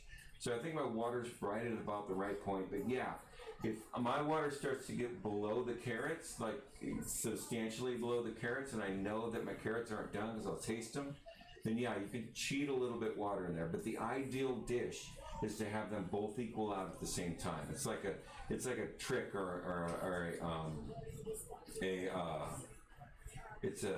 it's a balancing act, and that tells you you did it right. And that's not just the same as, you know, just cooking carrots. So I appreciate that question, but yeah, you can add some water to it, but let it work its magic a little bit before you do that, so that you're not just going, oh my God, let's have water. Because we're not making boiled carrots. We're making carrots viche, because if you add too much water to it, and then our carrots cook and we still have a watery base, then it will overcook the carrot, and then you get boiled carrots. So you understand the balance that we're trying to hit here? It's a fun dish. Because ultimately, when it's done, you can take it out and you can serve it, and it'll taste the same, it'll look the same, but it's just fun for the chef to play around and find that balance. It's like balancing plates. It's great. I can sit the phone down and listen. Also, it will still count as a view. Excellent. I thought you meant streaming yourself. I was hoping that you were going to just stay in my channel and not go, hey, me in a car, and then we watch one of those Twitch fail videos. No, we don't want that. Be okay. You stay safe. So, my water on my pot's just about boiling. Now, back to my hard soft vegetable. What? Nothing. I switched to the stove because I thought you were going over there. Oh yeah, I'm fast. I'm like a cat. So, my hard vegetables, my cauliflower. My soft vegetables, my broccoli. We're going to start with the cauliflower. Okay? So, all you gotta do, same exact thing, no matter whether this is cauliflower or carrots or all your other hard vegetables. And as I bring vegetables up, like I said, I'm gonna refer to them as a hard vegetable or a soft vegetable. So this here is super important when it comes to learning how to cook vegetables. And every time I do it, I will go over and tell you the exact same thing, so you get to understand it. Okay? So hard vegetables, you bring the water to a boil. Okay? Hang on, I gotta find this because I need this. Make sure that's right. Yes, that's right. And you want a good boil. You don't want to simmer. Because remember, we're going to utilize the energy that's in the pan. So when that energy starts to utilize, to get to maximum potential, when we dump the carrots in, that energy that's in that water will dissipate because it's burning off its own energy to try and cook, or trying to get the water molecules inside the cauliflower to come up to the same boil. So it basically dissipates its energy into the vegetable, and that's what cooks it. So now to keep it from overcooking, because we could just throw this in there and leave it on boil, then it's always getting a continuous shot of adrenaline. So that water will continue to boil and it'll just pass right through that vegetable. So what we're doing is we're timing out the amount of time it takes for that water energy to dissipate to the point where it no longer cooks the vegetable. So on a hard vegetable, once your water gets boiling, which we're just there, water's boiling, we take our hard vegetable and we put it in our pot, okay?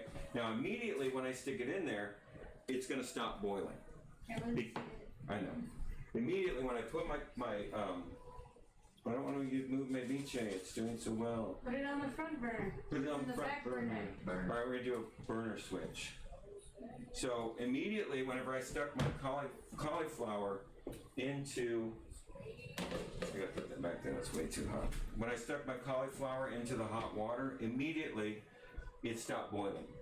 And remember, it was on high, because that's the only time, there's only 2 times that you put a pan or a pot or a frying pan or anything on high, is if you're boiling water or you're gonna sear something. Otherwise, you never put it on high. If you're just gonna cook off something, high is the worst temperature. You always wanna stay mid to high to mid-low range. So if you're looking at a clock, your dial on your stove or on your stovetop should be between 5 o'clock and 7 o'clock. That's kind of where you wanna stay. So now all I'm gonna do is I put those in there, I left the stove on high, I'm waiting for that water to come back up to a boil. So on hard vegetables, you boil the water, dump in your vegetable, it will immediately stop boiling, and then that water will come back up to a boil. You put a lid on it, you shut it off, and you move it off the heat. Those vegetables now will cook themselves. You don't have to do anything else. That's all you have to do to cook a hard vegetable. So that's carrot, because remember, the thicker a carrot is, the longer it's going to take for this to come back up to boil. The more I put in here, the longer it's going to take for this to come back up to a boil. So the amount of energy that I dissipated out of this boiling water just by throwing in cold vegetables has reset that water.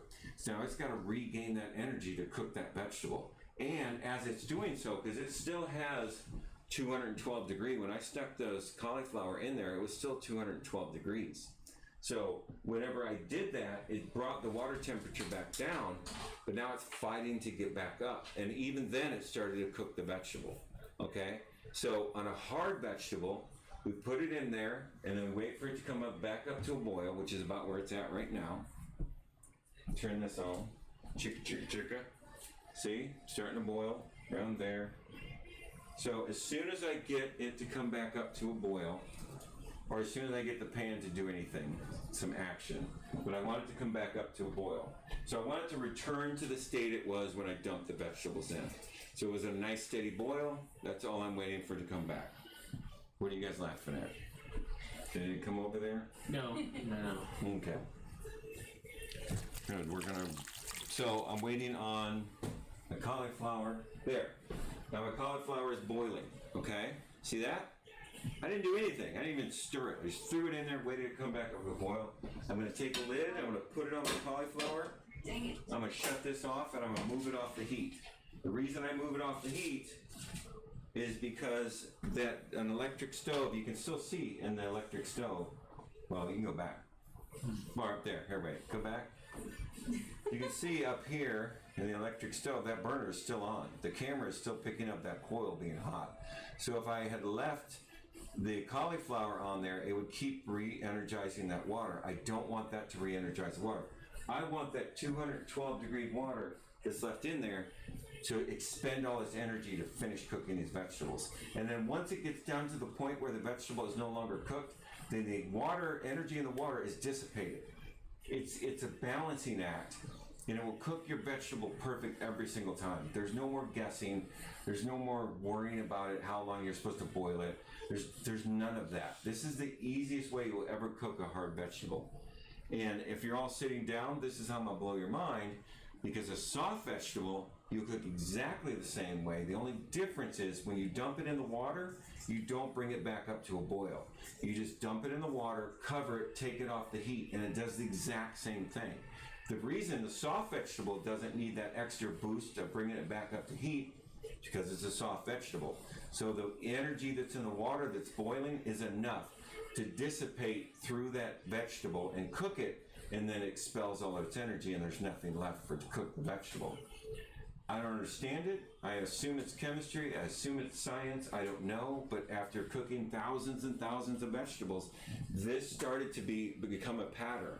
And I started to do it this way. And I actually tried to make this not work. Because that's what I do every time I find something weird about food, is I'm like, this can't be this easy.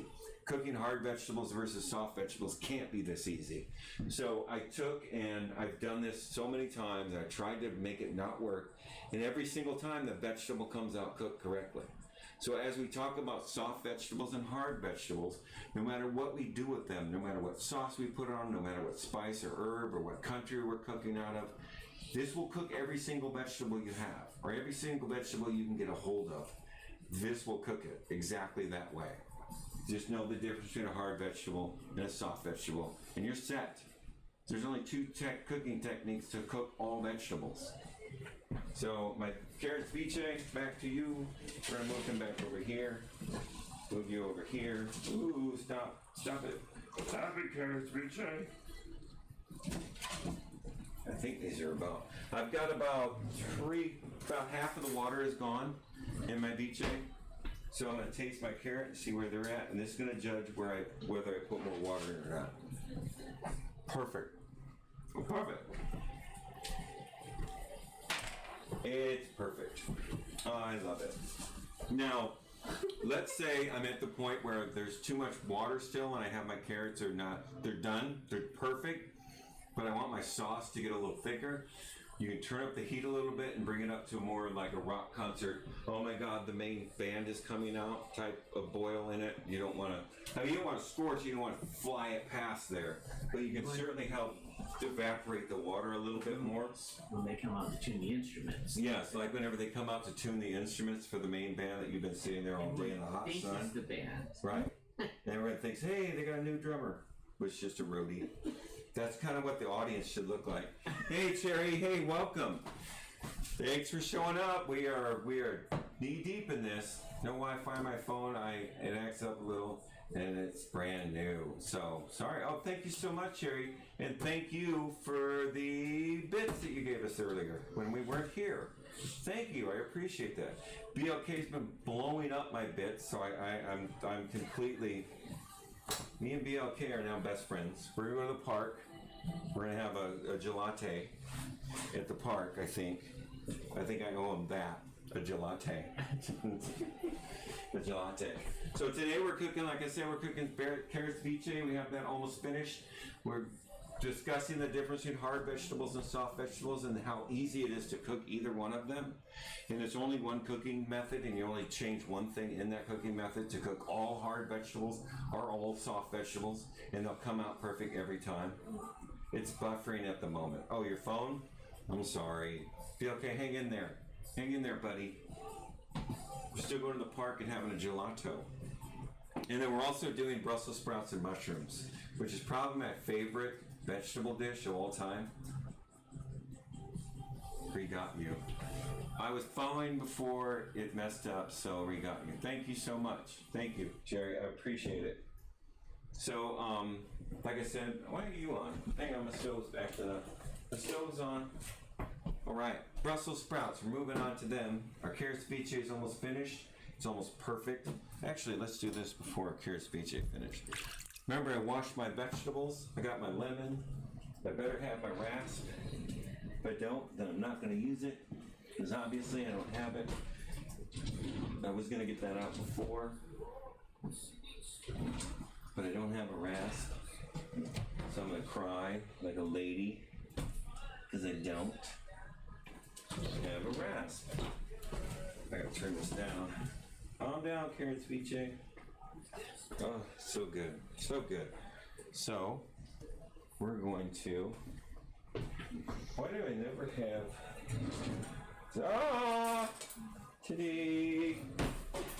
Today, every good chef has a rasp. They really do. Oh, wait. Every good chef has a rasp. They really do. Because this is what... Every time you deal with flavor, you want to stack flavor.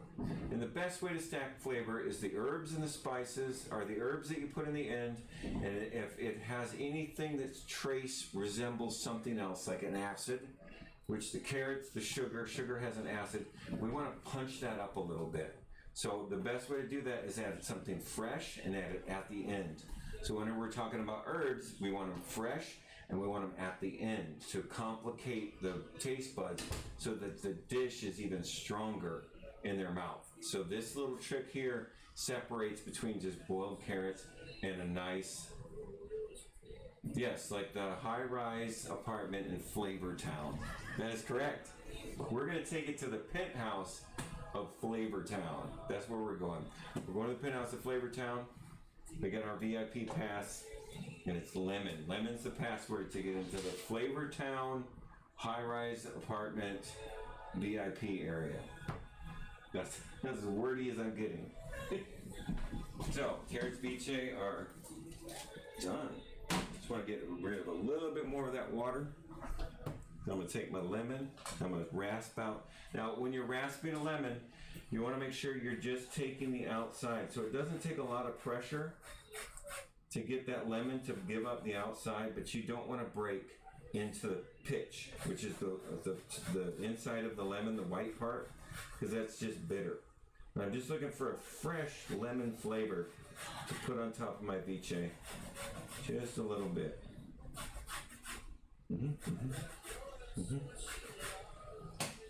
See, that's all I need. That's plenty. Throw my lemon back in my water. Scoopity up my lemon zest. Put it on a spoon. Set that aside. Now I gotta wipe off my cutting board because we're gonna go on to the Brussels sprouts. Actually, you know what we're gonna do? We're gonna finish our ceviche because it is almost done. I'm just waiting for that little last bit of water to come out of the carrot so that gives me a little bit of a glaze. Then I'm going to add a little... Where is it? There it is. I'm going to add a touch of butter to give it that glaze.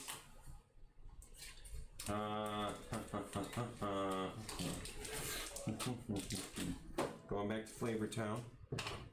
Thanks, Dana, with the Flavor Town. I appreciate it. All right, so we're gonna add a couple pats of butter to our carrots. We're just gonna chuck them in there, let them do their magic. Got my lemon ready. We're gonna deal with our parsley. Now we're putting parsley on the top of this dish, and we don't want to do anything to our parsley until the last second. Because if you run a knife through this, it bruises it. If you try and chop it up, it will bruise it. So we don't want black parsley. So we're just pulling the leaves off, because remember, the only thing that's an herb is the leaf of a plant. Everything else on that plant is the spice. So the leaf is the herb that we're looking for. We're not looking for spices, because remember, spices go in the beginning of the dish, herbs go in at the end. So basically, at the end of the dish is whenever you put in your delicate herbs that have the flavor that tastes like it's fresh. And that's basically what you're doing. Because realistically, cooked food has flavor, but it doesn't taste fresh. So you always find a way to attack your food in the end with something fresh. And that usually ends up being herbs. Because spices aren't fresh. They're usually dried out, and they're always the root, the seed, and the stem of the plant. That's an herb. The spice is the leaf. I'm sorry, that's the spice. An herb is the leaf.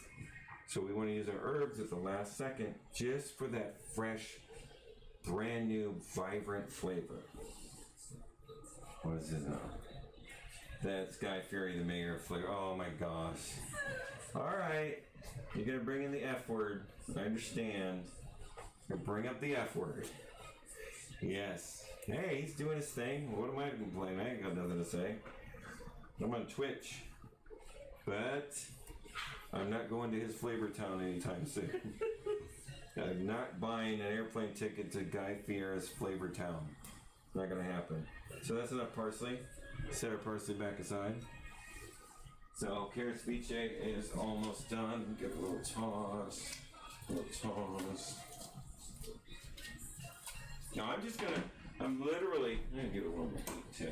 I'm literally just gonna plate this up and I'm gonna set it in front of you guys while we do all the other stuff. So you guys are gonna stare at my carrot ceviche while I do everything else. Which, lucky you. So I think, oh yeah, it's gonna sit right there. It's gonna be beautiful. You're gonna be like, I want carrot ceviche. Still needs a little bit of heat. Let's check our cauliflower. That's perfect. Because then we gotta do our broccoli. And all I'm gonna do differently with the broccoli is I'm not gonna bring it back up to a boil. I'm just gonna put it in there with the boiling water and I'm shutting it off, covering it, taking off the heat. And we'll do the exact same thing to every soft vegetable. So zucchini, squash, red bell pepper is a hard vegetable. Carrots are hard vegetables. Zucchini, squash are soft vegetables. So as we talk about vegetables, I will categorize them as one's hard and one's soft. So that you know, if you remember back to this time, at this moment, you'll know how to cook a hard vegetable, you know how to cook a soft vegetable. And every time we cook them, we'll do the same thing, and I'll explain it again. So you'll never miss it. It'll never be confusing. Almost there. Almost. So I got my parsley. I'm not chopping that up to the last second. I got my lemon zest. I'm gonna add a little bit of lemon from my lemon to my carrot ceviche to add a little bit of citrus to it. To cook that, I'm gonna take it like this, hold it over the pan, and I just wanna give a little dash of lemon. Not much. Probably 1/8 of a teaspoon of lemon on that few carrots that I've got in there. Now I'll flip it. I just want to get that a little thicker. Bring up that heat. I want to just pull a little bit more water out of that sauce. So put my lemons aside. And then we are going to move on. While that's getting ready, we're going to move on to my favorite dish of all times. Gross, disgusting Brussels sprouts. Gross, disgusting person?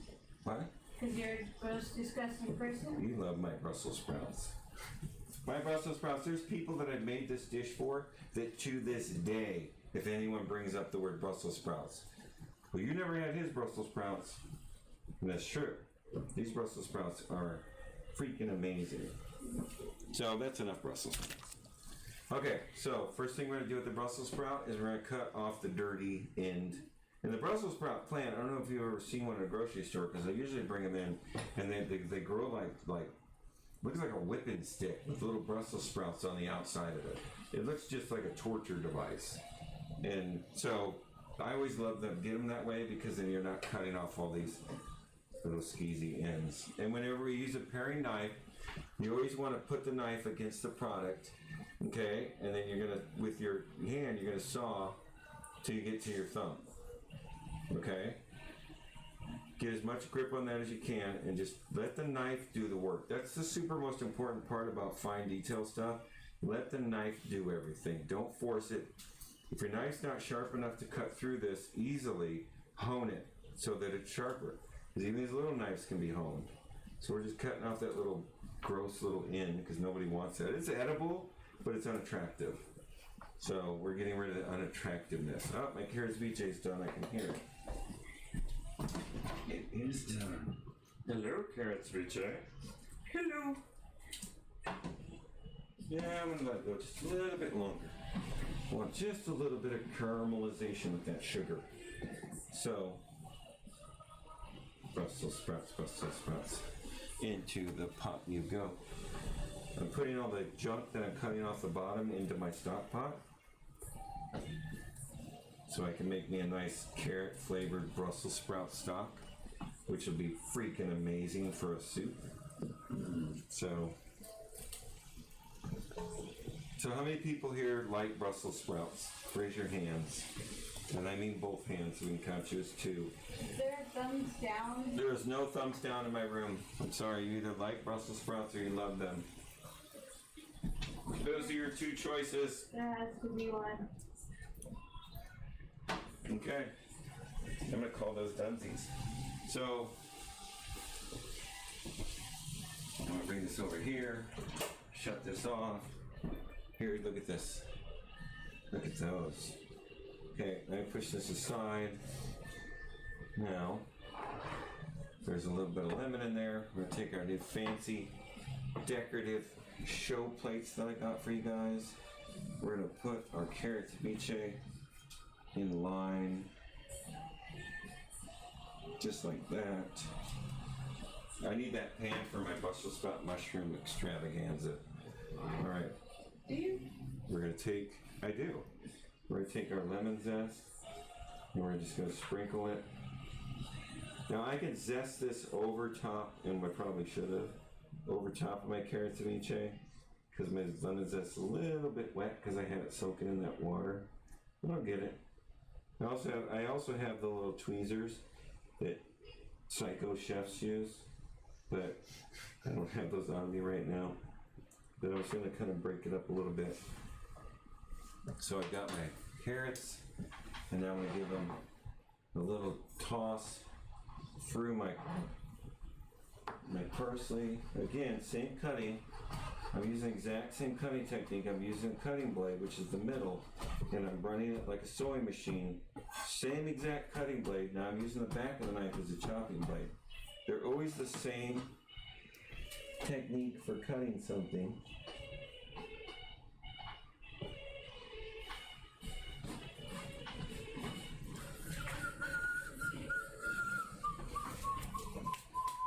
I don't think the music's loud enough for them to hear, but that's fine. We're having our own dance party back here. So I like my carrots featured with a little pepper. Okay. And then I never put, in this whole dish, I never put any salt. So I'm just take a little bit of salt. I'm gonna sprinkle it over the top, just to give it those little salty bites. Whenever you bite into it, it gives it a little bit of salty punch. That, I don't know how this, oh yeah, no, that's not gonna happen. So, sorry, off-camera shenanigans. Ridiculous. That's carrot ceviche. Simple, plain. There's just a little bit there. If you look at this, if I turn it like this, hang on a second, you see it? There's the sauce. It's got a little bit of thickness because the sugar had nowhere to go, but the water did. So it will start to turn into a glaze. So that's carrot ceviche. So enjoy. I'll let the staff behind the camera taste it, but they've been mean to me today, so they get no taste. I'm kidding. I'm kidding. All right, so we're gonna dry out our pan that we just cooked our carrot ceviche in. We can wash it, but it's too hot to wash, so I'm just gonna wipe it out. Very simple dish, amazing flavor. Oh no, not at all, please. Absolutely. You want to host me? You do that, please. I would greatly appreciate that. So, I've got my Brussels sprouts. Carrot ceviche is finished. Like I said, it's a great dish, especially whenever carrots are in season, which right now they're just now coming into season. So this is a dish that you can serve with virtually anything. It really goes all the way across the board. It's a classic French dish. It's only got, 4 ingredients to it? And one of them is carrot. So the rest of it is sugar and water. And then I've got a little bit of lemon zest, a little bit of lemon in it, and then a little bit of salt and pepper on top. That's just the way, because that's the way I like it. So I'm going to have the troglodytes behind the camera taste it. So they can taste what carrot ceviche should taste like. Put that in your suck hole.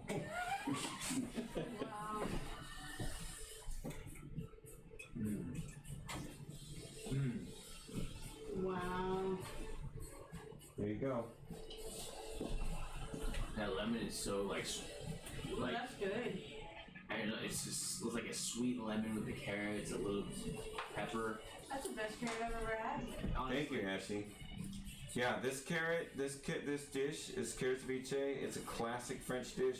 It's super easy to make. It takes very little ingredients to make, and it turns out, as long as you understand the balance of the water and the carrot and how you have to balance it out so they both come to cook and evaporate at the same time.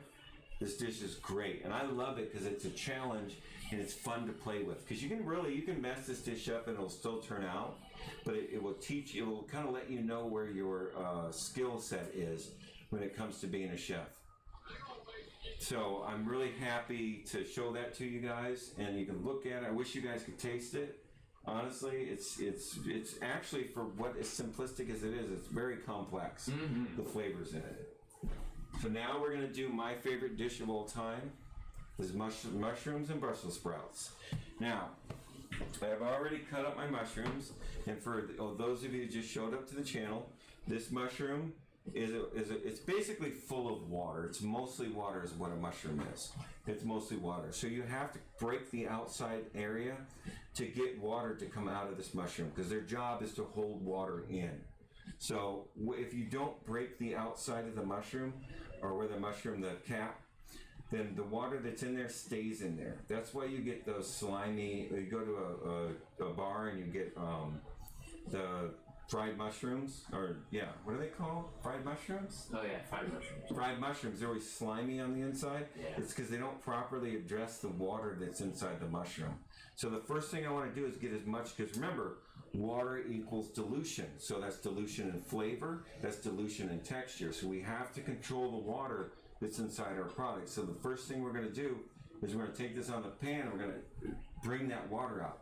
This is a dry pan, there's nothing else in it, because all I want to use is direct heat to start to pull that water out. So I'm going to take my mushrooms, I'm going to put them in there, and now these will shrink up to about half the size.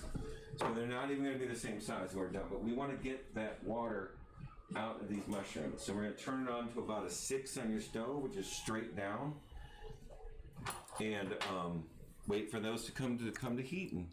Come to heating. It's not even a word. I'm making up words. Come to heating.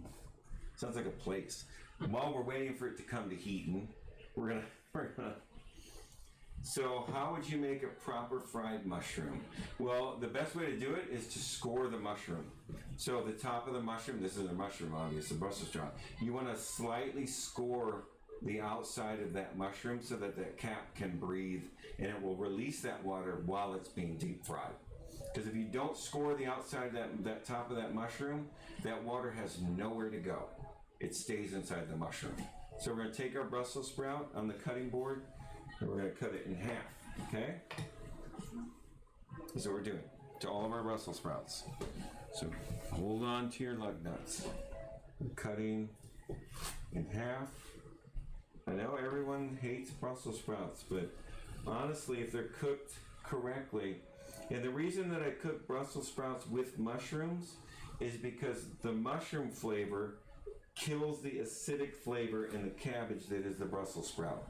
So that really strong acid flavor you get from a Brussels sprout, which nobody likes, you can kill that by adding an umami flavor to it, or a meat-based flavor like mushrooms. And mushrooms, the strongest umami flavor.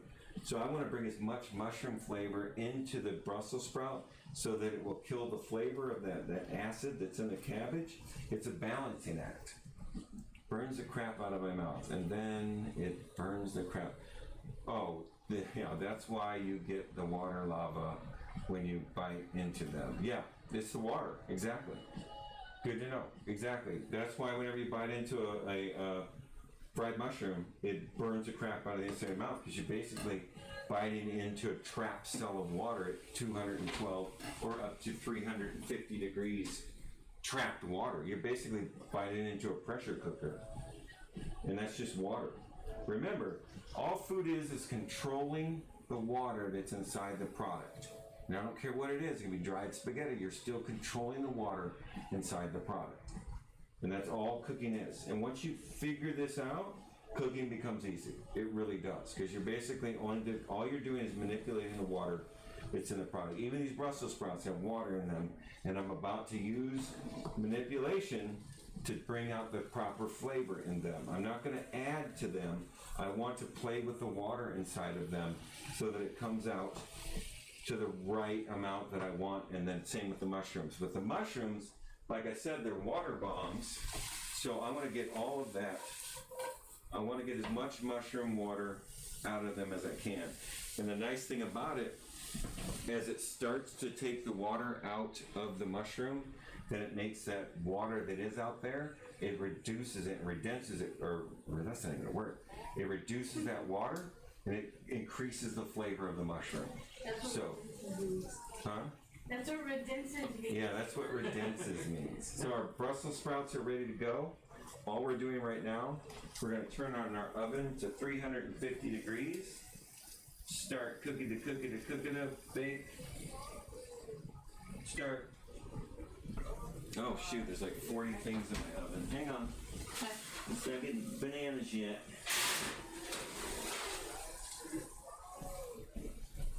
Oh look, this is the unprofessional part. We have to clear out my oven. Okay. So, Brussels sprouts. Carrots ceviche, we made this dish earlier. Basically carrots, butter, lemon. Oh, we're gonna check our cauliflower. I remember I kind of forgot about this, and I was like, oh shoot, I gotta check my cauliflower. But that's the nice thing about this is you can do this, and not only that the water that's in here didn't go anywhere, it kept my vegetables hot. You can see they're still steaming, but there's no more energy left in that water to cook that vegetable.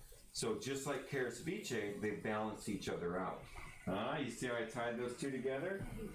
I thought you would like that. So now we're gonna take our cauliflower out.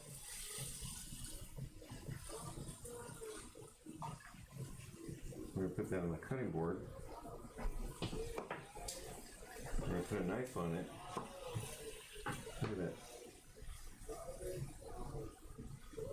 Now, I want to show, because I have a friend here who's been shaking his head the whole time that I've been doing this and experimenting. So I want you to see that it's not a perfectly cooked piece of cauliflower.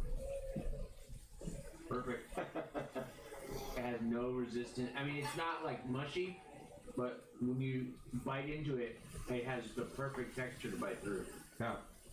And that's just, it's a hard vegetable. So all you gotta do, boil your water, throw your vegetable in there, bring it back to a boil, shut it off and cover it, and then forget about it until you're ready to serve it.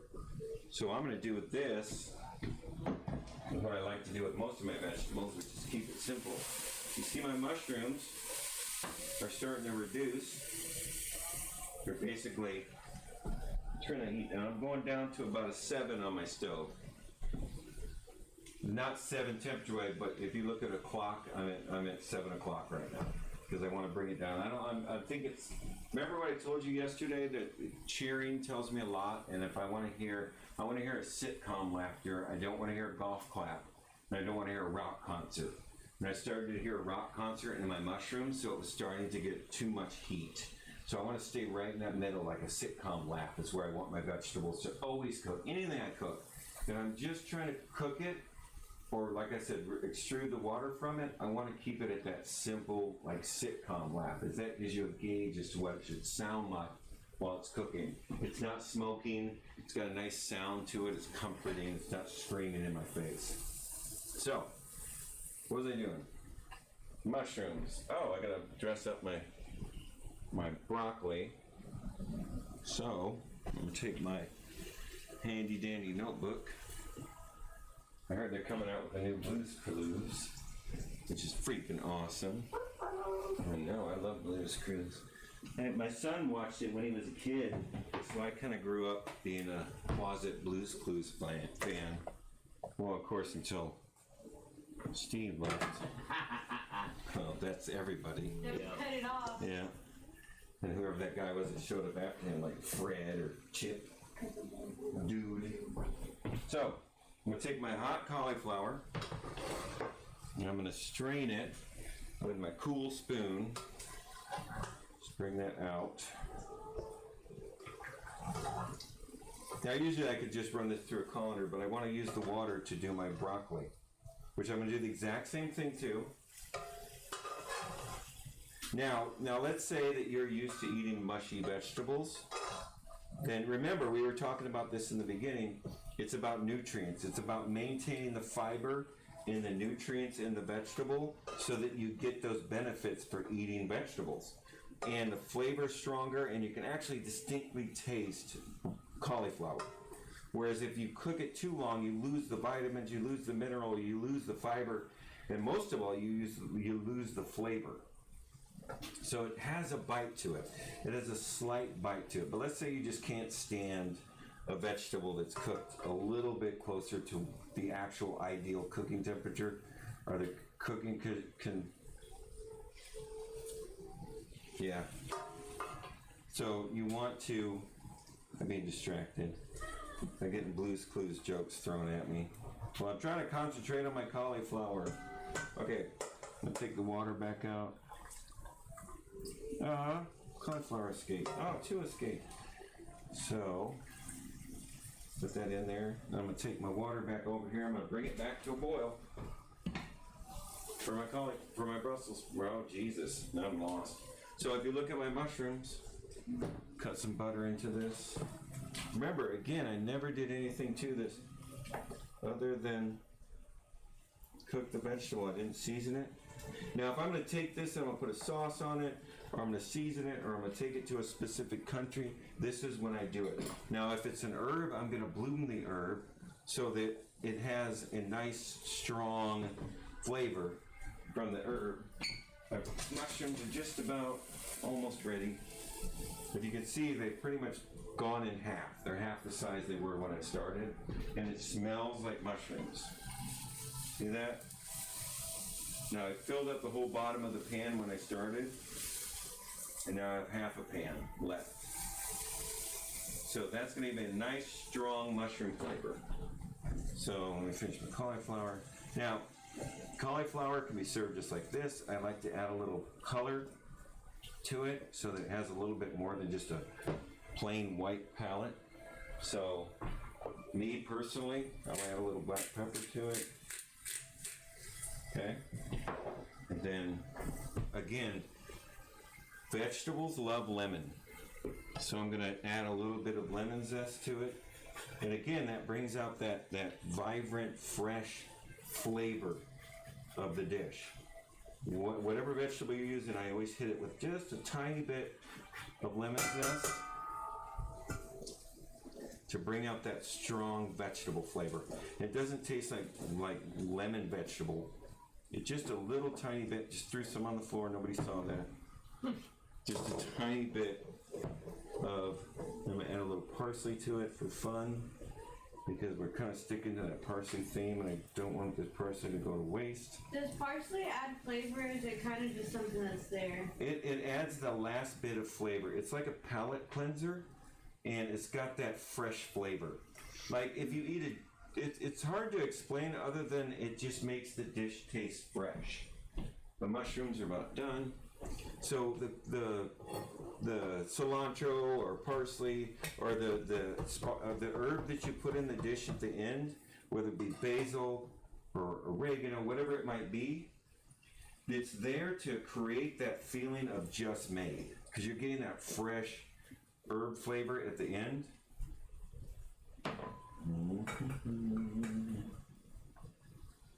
Simple vegetables. What? You guys mean? Oh, I forgot my salt. I'm gonna add a little salt to it. Here, cauliflower, done. It's Chef Ramsay. Cauliflower, done.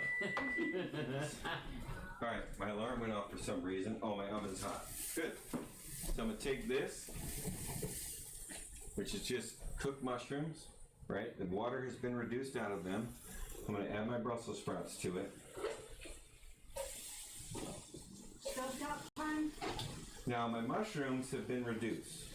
So there's no more water, there's no more fighting my mushroom. And that's why I didn't put anything in it, was because I didn't want to seal off my mushrooms. So now I'm going to add a little bit of fat to it. Now here's where you can add duck fat or bacon fat or whatever fat you want. I'm going to choose to use a butter because I want to keep that simplistic mushroom and Brussels sprout flavor. And the butter is going to help basically create that Maillard effect on the outside of the Brussels sprouts because we want to toast them a little bit. But here's a good example of the difference between direct heat and indirect heat. Back, tell a friend. Thank you, BLK, for coming back. Appreciate it. I assume you made it home safe because you're home, I assume. So good to see you. Glad you're back. The BRB. I know, he BRB. I was still telling him thanks. Maybe he's duking. We don't know. So if you look, my Brussels sprouts now. Now, what I want to do is, there's very rare times where I'm going to do this, but I want to take a little bit of lemon juice and I want to put it into the cooking process. It's like, this is a back flavor that I want in it. It's not a lot, but I want this to be in the back end. I don't want it to be right up front, because if I put the lemon in last, it's the first flavor you're going to taste. But this way, I can put it on the back side of the, so it's the last flavor that you taste, is that little bitty punch of lemon. So, it already looks great. I love it. It's beautiful. So now we're gonna let that cook. Like I said, we're gonna put our stove up to about a 4 o'clock. So we're just below 3/4 of the way hot. 4 o'clock. Oh, I gotta let them taste my. Where's your spoons at, ladies? Who's who? I don't know. Both fine. Oh. This is heavy. Yeah, because you didn't give me any cauliflower. Well, I haven't given anybody any cauliflower. I wanted to season it. Gorgeous. There you go, there you go. Cauliflower.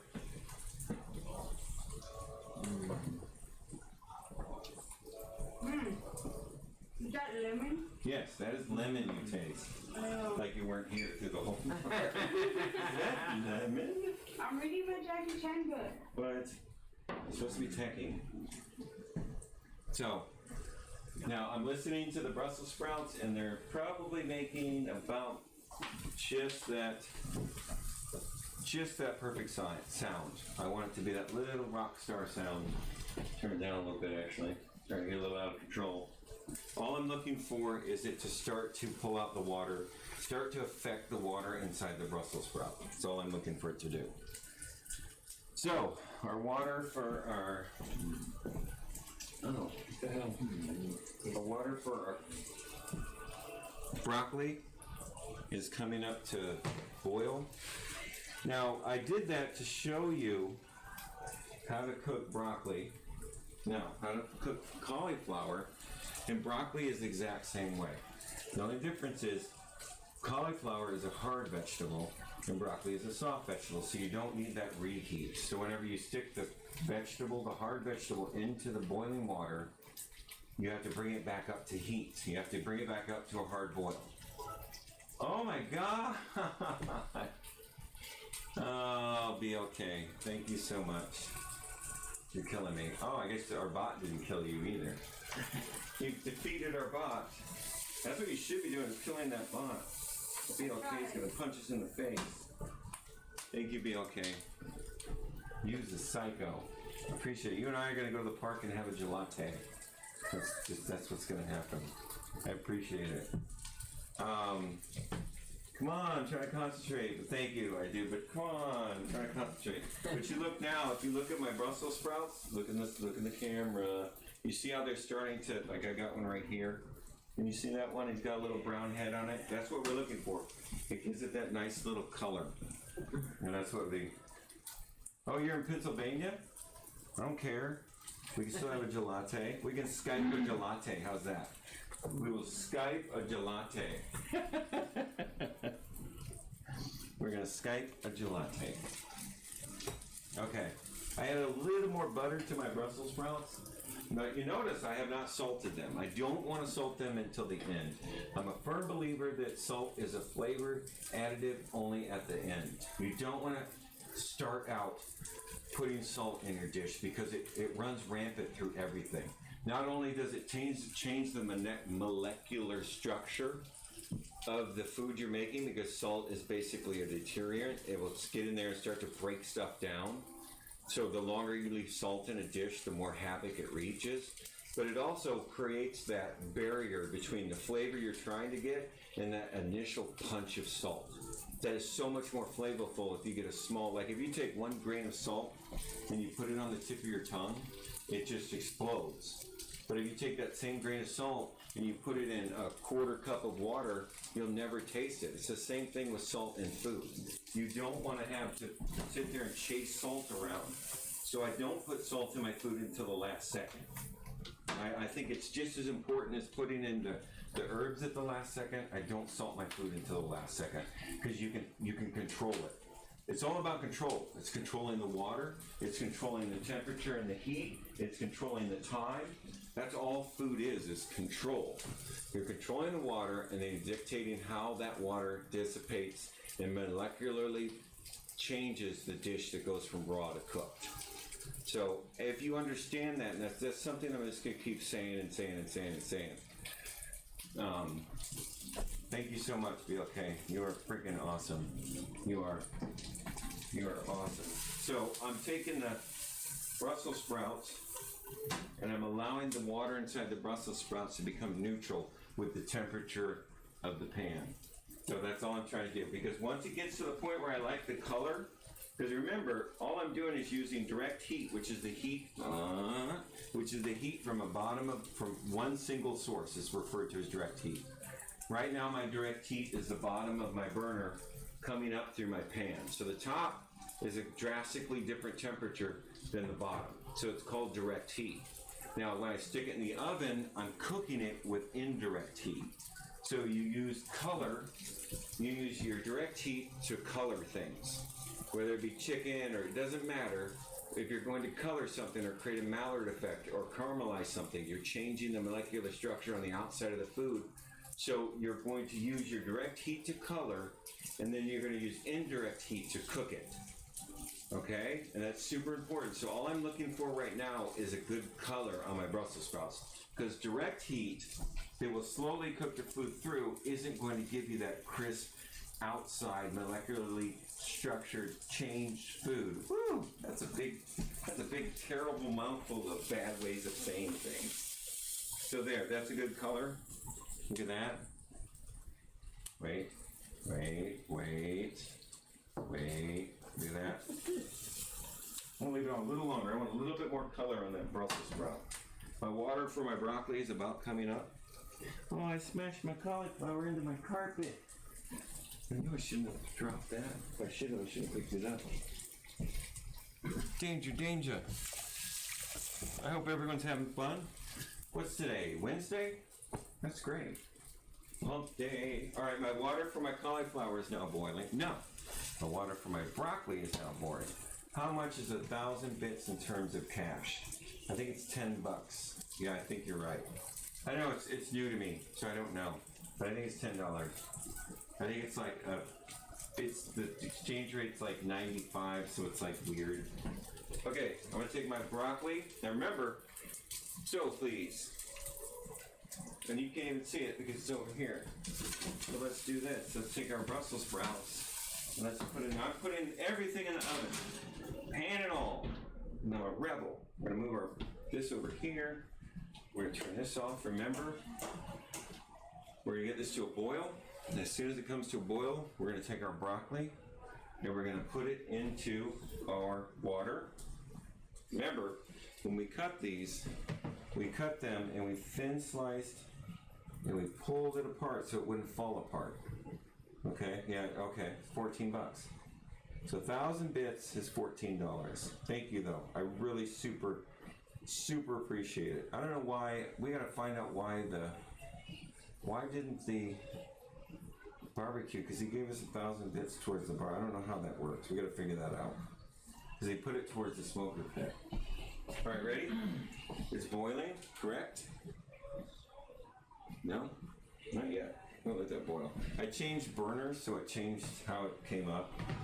So I'm gonna wait on that a little bit, because I gotta get it to a point where it's boiling. Okay? Because that's the important part, is it has to get to boil. We throw in our soft vegetable, and then we shut it off and move it back. We don't bring it back to a boil. Because if we bring this back to a boil, it will overcook it. You only do that whenever you're dealing with hard vegetables. So you're going to take this, you're going to bring that to a boil, and you're going to throw your soft vegetable into it, which coincidentally right now we're using broccoli, and then you're going to shut it off, cover it and shut it off and move it off the burner, and then just leave it alone. Usually takes anywhere from 10 to 15 to a half an hour to make the vegetable cook. But it's one of those things you could do. The water stays hot enough to keep. I mean, I did that with the cauliflower. I think it sat there for 45 minutes, maybe a half an hour. And all I did was toss it with butter. It melted the butter, and then I gave it to them, and it was still hot. So you can do this prior to the rest of your stuff. You don't have to wait till the last second to cook the vegetable, because once it cooks, it holds. So, because it's still in its own water, and the energy that's in the water that has heated it up and cooked it is gone. So it's never going to overcook your vegetable. All right, our broccoli water is just about ready. Take our broccoli, we're going to dump it in there. We'll put our strainer aside. We're going to make sure that our broccoli is covered with water. Okay.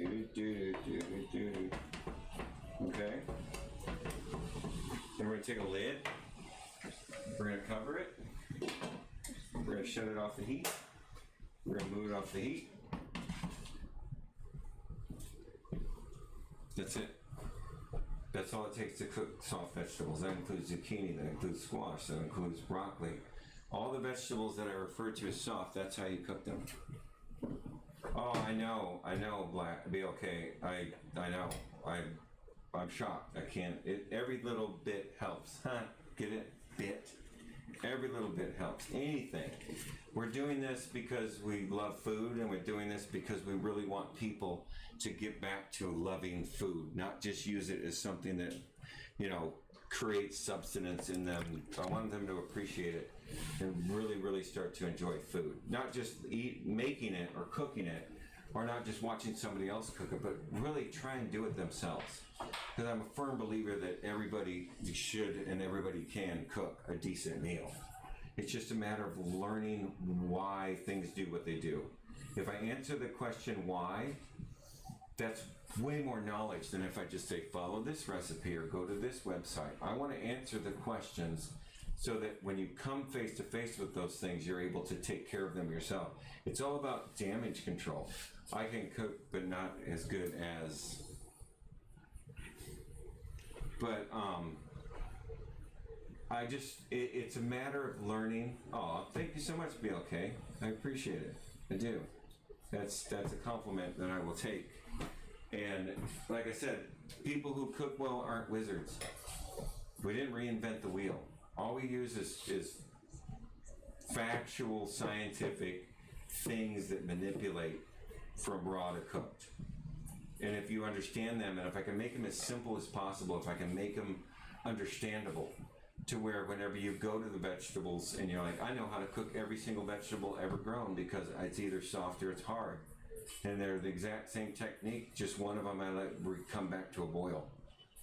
That eliminates all the confusion and misunderstanding. Then if you want to make them with something, like if you want to make them with a sauce, then you're going to take the mother sauces and go through those and find the one you want to put on them. I want to make it as simple as possible. Trust me, not many people that have hard cook-offs with him in the past have fared well either. Yeah, that's true. That's another story. Thank you so much. Thank you. That's all I've got. That's all I can say. I hope what I'm showing you, and I hope that what you're learning from me and what we're doing here helps.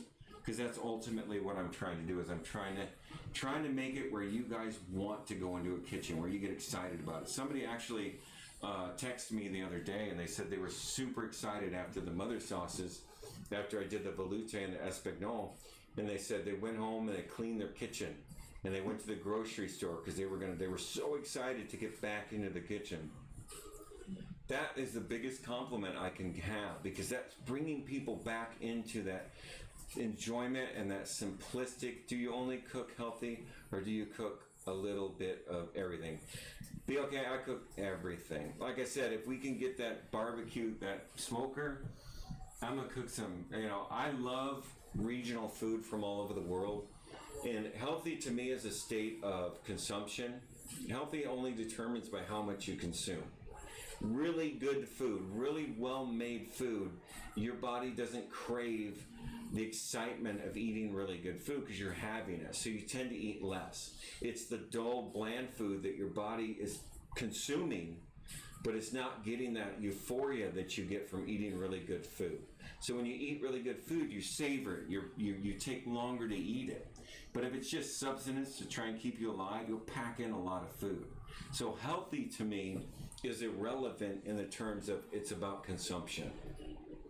I only eat once a day, and I only eat dinner, and that's my own choice, but that's how, because I'll tell you what, if you eat only once a day, then whenever you have that first bite, it's amazing.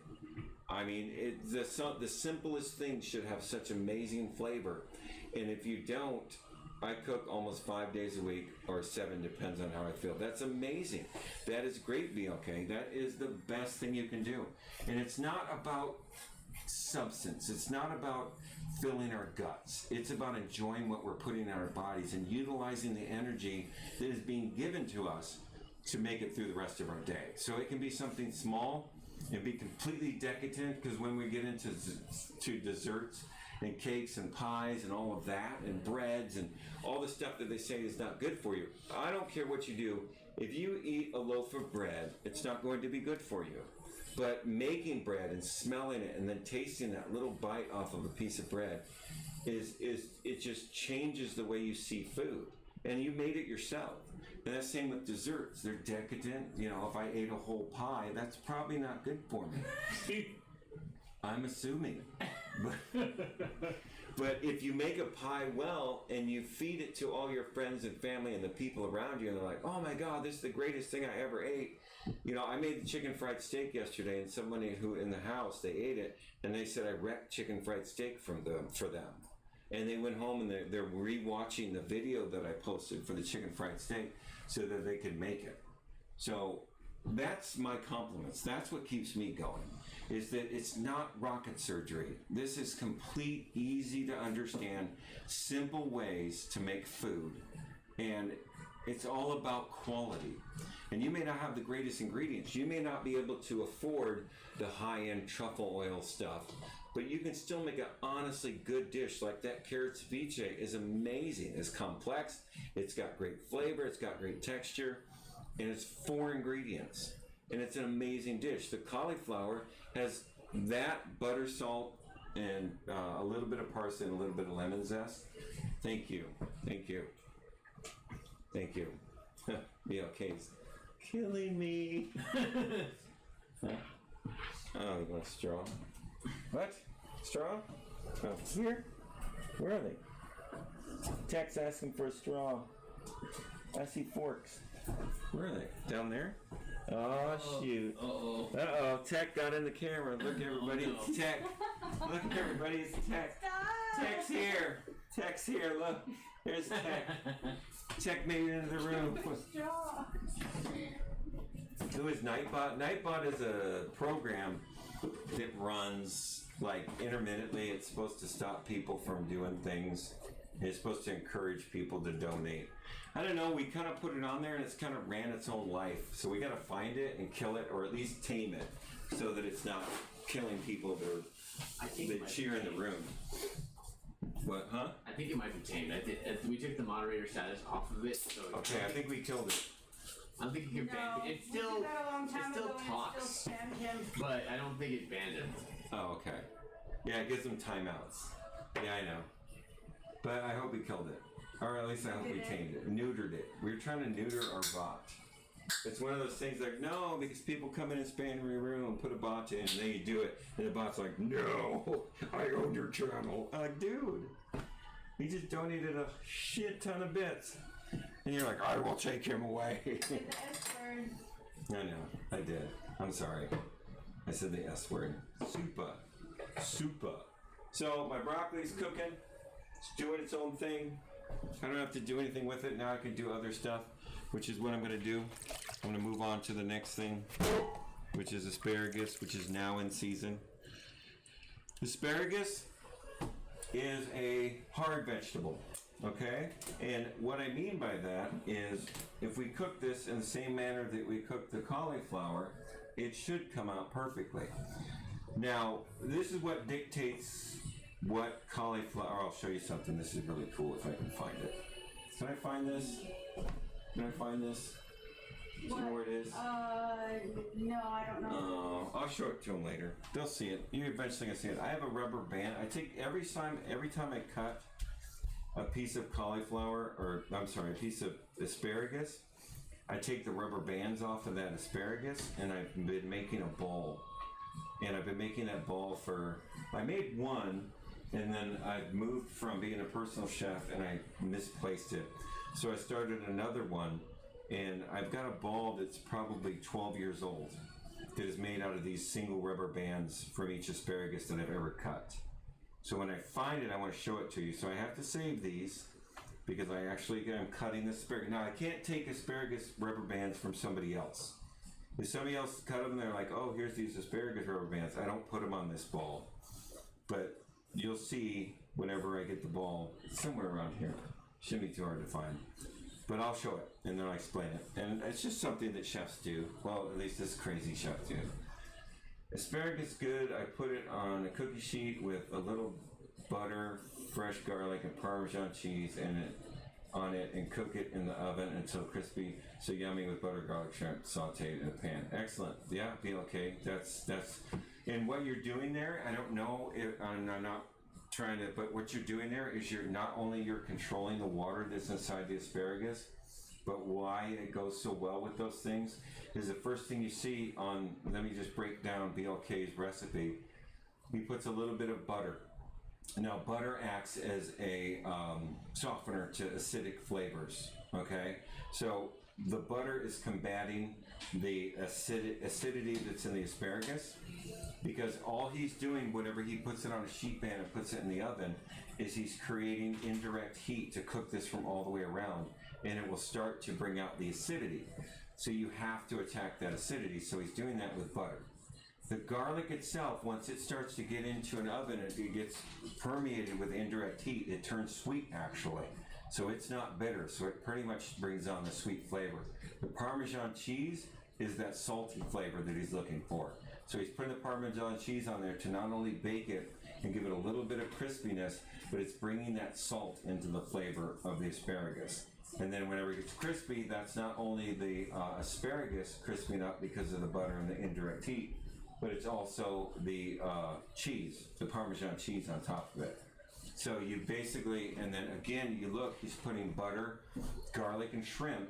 So the butter is there to combat the acidity that comes from the shrimp. But I guarantee you when he puts the butter in the pan, it's just to lubricate the pan, because he's not trying to really kill the flavor of shrimp. And that's where that sweetness of the garlic comes through, goes really well with shrimp. If you want to do something a little special on their BLK, on that shrimp, I would take a little bit of tarragon fresh and just dice it up really fine and put it over the shrimp at the very end right before your service, because tarragon is amazing with seafood and it'll give you that little fresh flavor. Food looks really good, man, and I can't wait to see what you make out of it. Just stopping by to see your channel, man. Thank you, bro Blade, I really appreciate it. We like I said, we're just into this, we're just starting out. I said today we made carrot ceviche, we made some cauliflower, and I'm working on some broccoli. We're starting out vegetables. We're just doing a simple, we're going to do the rest of this week and probably part of next week on just talking about vegetables, how to store them, how to buy them, how to cook them. I really appreciate you coming by, I do. But I was starting to talk about asparagus. I just gave BLK a little idea. Just take it or leave it, BLK. I'm just, whenever I read somebody tell me something about food, I always like to break it down and then see where, and I understand exactly what you're doing and you're doing everything right. Just a little extra added pop at the end. You could actually add a little lemon zest to the Parmesan asparagus at the very end and a little tarragon. I always like to end it with something fresh. No matter what you make, try and end it with something fresh. Tarragon always goes with seafood, and lemon will always go with vegetables. So I always try and punch it at the end.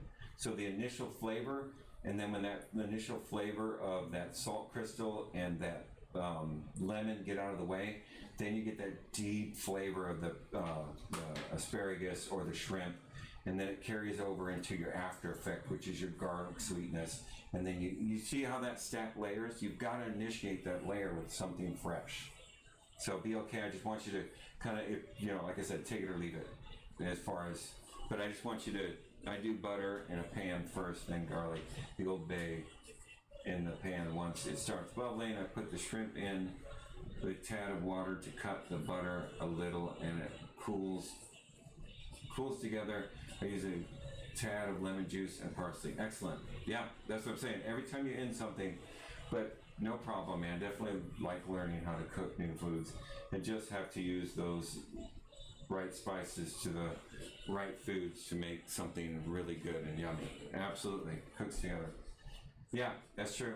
And tarragon is amazing with seafood. They're like, that's like, best friends. So every time I finish a dish, a seafood dish, I always hit it with a little fresh tarragon. And it's not good on its own. It's not really good on any other thing, but seafood, it dances. It does so much for seafood. So, let's check our, it's beautiful. Our cauliflower, our Brussels sprouts and mushrooms in the oven looks great. I want to pull it out and take a look at it before I mess with my asparagus. Or I'm sorry. Yeah, asparagus. Oh, I lost my mind.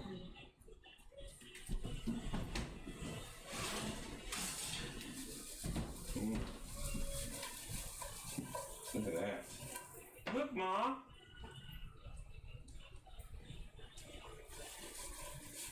Look at that. All I did was I stick it in a 350-degree oven, and I left it alone. And all I'm doing is taking the acidity out of the Brussels sprouts and replacing it with the deep umami flavor of the mushroom, so that, those are just about done. Oh hot. It's so hot. It's so fucking hot. Hot. Oh, good. Oh, hot. That's amazing. I'm gonna put it back in the oven a little bit.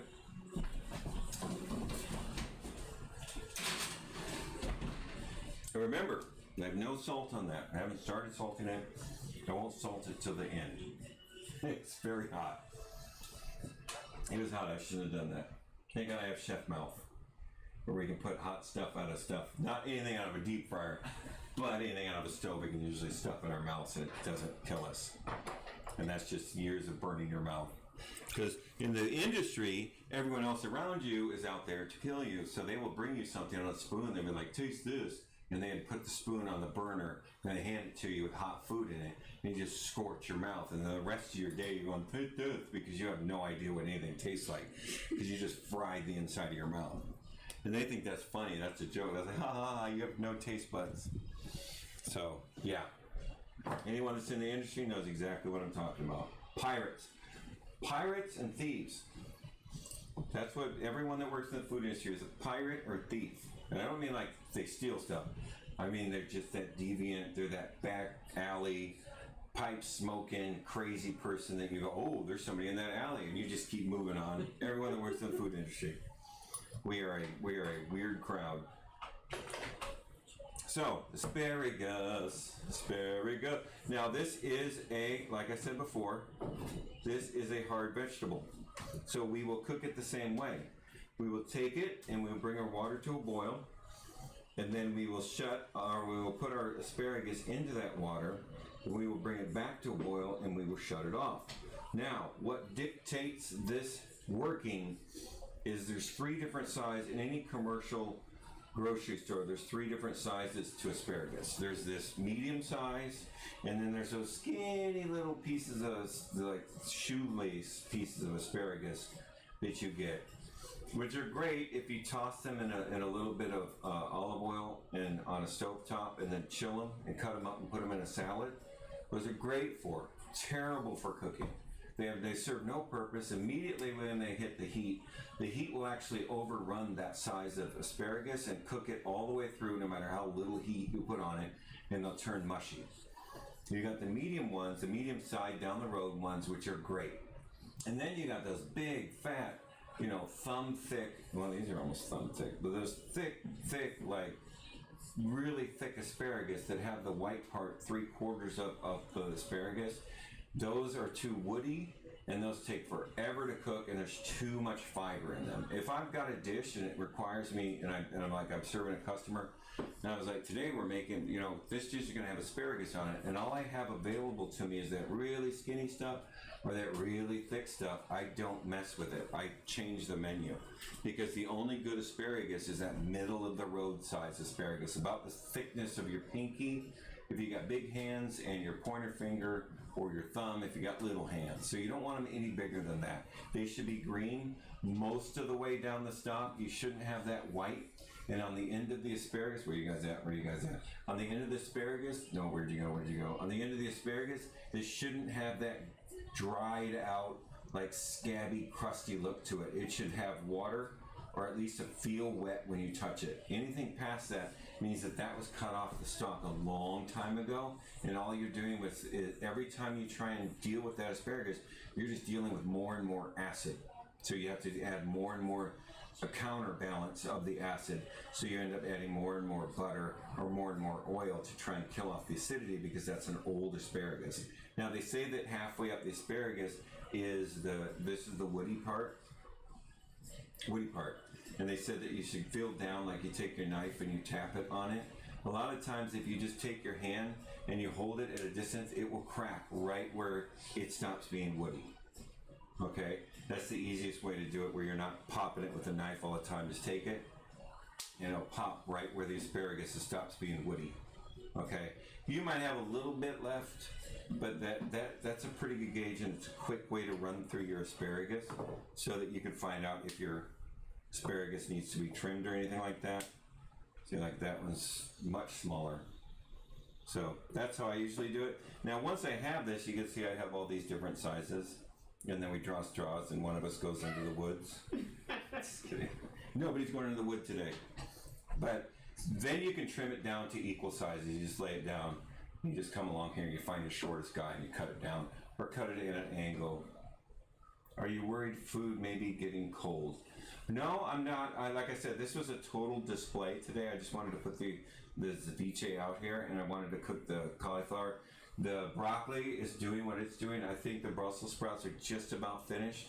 I'm just by my own mental clock. I just wanted to talk about asparagus, but actually, sadly, no, none of this is, they're going to eat it, but they will eat it at whatever temperature I give it to them at, because they don't have a choice. That's right. So, oven 350 degrees, Brussels sprouts, mushrooms. Oh, that smells good. That smells good. Look at this. Look at that. Oh, terrible in a black pan. I'm going to plate that up for you guys. It's terrible in a black pan. Ugly. So, Looks great on the stovetop. it does. Look at that. I'm going to take my last little remaining piece of butter, because now I'm not only going to bring out that umami flavor with the butter, but it's going to help curb that last little bit. And don't touch that pan because it was in the oven. Remember that. My pan was in the oven. Don't touch the pan. So I'm going to add that last little stick of butter. I don't know why my flip technique has been terrible lately. Flicking food all over the kitchen. Okay. So, just like I said before, vegetables, especially green vegetables, love lemon. They just love it. So I'm going to take my rasp, I'm going to take my lemon, I'm going to come over to my Brussels sprouts, I'm going to just give them a little hit. Just a little hit of freshness. Little kiss of the freshness. Oh, it smells so good. The hardiness of the mushrooms. I almost grabbed that pan again. The hardiness of the mushrooms and now the glaze is coming from the butter. Picking up the stuff I keep flicking on the ground. It's amazing. Remember, I still haven't put salt in this, because I'm not salting this until the very end. So, a little piece. Oh, that feels so good. Look at that, folks. Where are you guys at? Oh, it's Brussels sprout. It's so hot. Oh, so hot. Oh, but thank you. I didn't know about that when you buy certain asparagus to look at the stuff. Yeah, absolutely. Sorry. Yeah, you always want to look, like here's a good white one. You're supposed to get, but if you snap it, you see how far up that went? Because this part here, it will naturally crack about where it's supposed to be. But if that's all crusty, and you'll see it a lot, especially the ones that are stacked on the side that aren't organic, this will be all crusty and dry. It's not worth it. They're just old asparagus. And right now, asparagus is in season, so you shouldn't see that. But like last month, you would see a lot of that in the asparagus. Oh, this is so good. So who doesn't like Brussels sprouts in this room? And nobody answers. I raised my It's hand. because okay. we're looking for people who love Brussels sprouts. Oh. And, whatever. No, it doesn't have to be organic at all. No, absolutely not.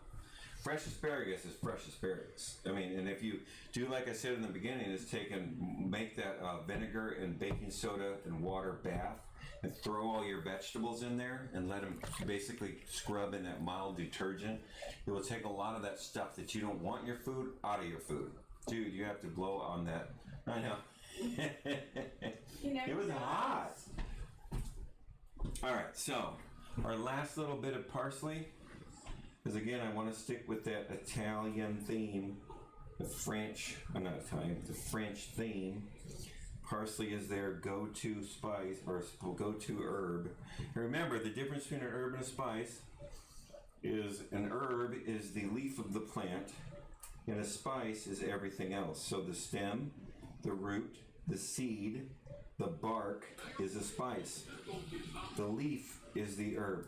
So, and remember, Oh, somebody's hosting your stream. well, thank you. 36 cupcakes. I appreciate the host. I don't know if they're in here yet. Thank you for coming in. I appreciate it. We're just talking about herbs and spices and the difference between the two. So, herbs, say it with me. Herbs are the Are the leaf of the plant. leaf of the plant. Right. Spices Spices are are everything else. everything else. Exactly. So the stem, the root, the seed, the bark, those are spices. The herb is only the leaf. And all spices go in at the beginning of the dish, and all herbs go in at the end of the dish. That will bring that flavor that you want, that depth. I actually didn't like Brussels sprouts then that much, but my lady cooks them with bacon, and it makes them taste much better. Yeah, and the bacon is that umami flavor that helps to back off that acidic flavor of the cabbage. And that's exactly right. And all I'm doing, the same thing I'm doing, but I'm doing it with a mushroom. Because the mushroom is one thing, it's a vegetarian, and we were doing vegetables this week because I kind of wanted to stay away from any meats this week, because there's a lot of people that have requested just vegetarian dishes, different ways to cook vegetables. So I kind of avoided the, yes, beef bacon is the greatest bacon.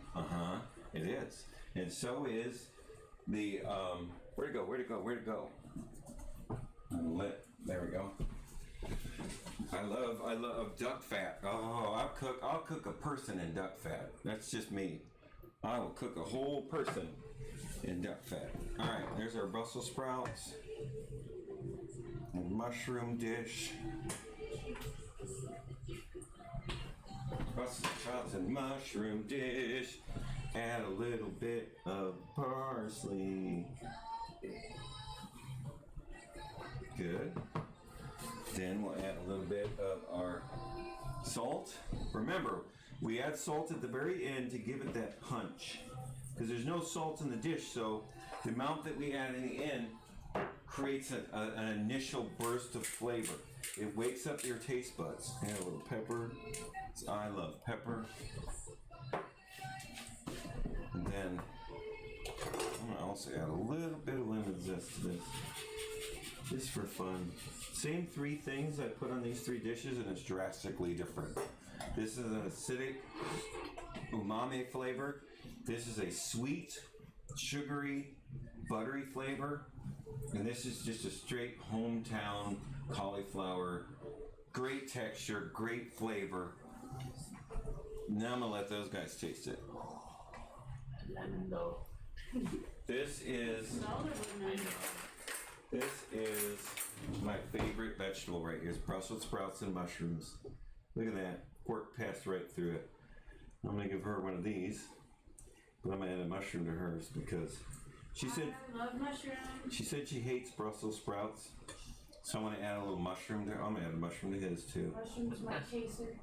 Yeah, I'm gonna add mushroom chaser to that. Look at that. Look at that, folks. Caramelized mushrooms. Yeah, throw them in the trash. You call it as trash? No.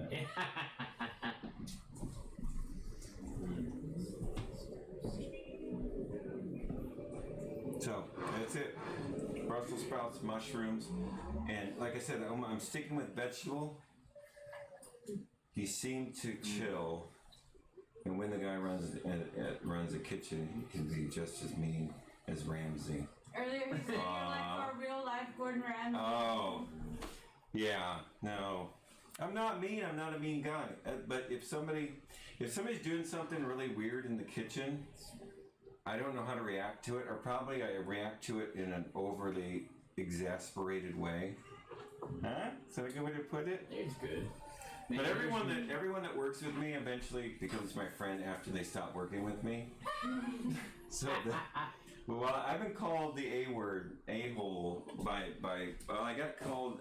My son worked with me for about a year, and he actually said, "Dad, you're being an asshole." So. My own son, it broke my heart. I was destroyed. And I turned around and somebody else that I knew looked at me and go, "Yeah, you're being an asshole." I'm like, guys, we're all in this together. Like, no, you're the asshole. So I was the asshole that day. So I took it. All right.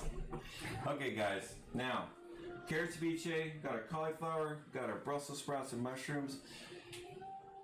Gotta go, man. Thanks for cooking good food, man. I get to head on to the store right now and get some groceries. I might just buy some of these vegetables. You gotta make some dinner out of it. You absolutely should, bro. I mean it.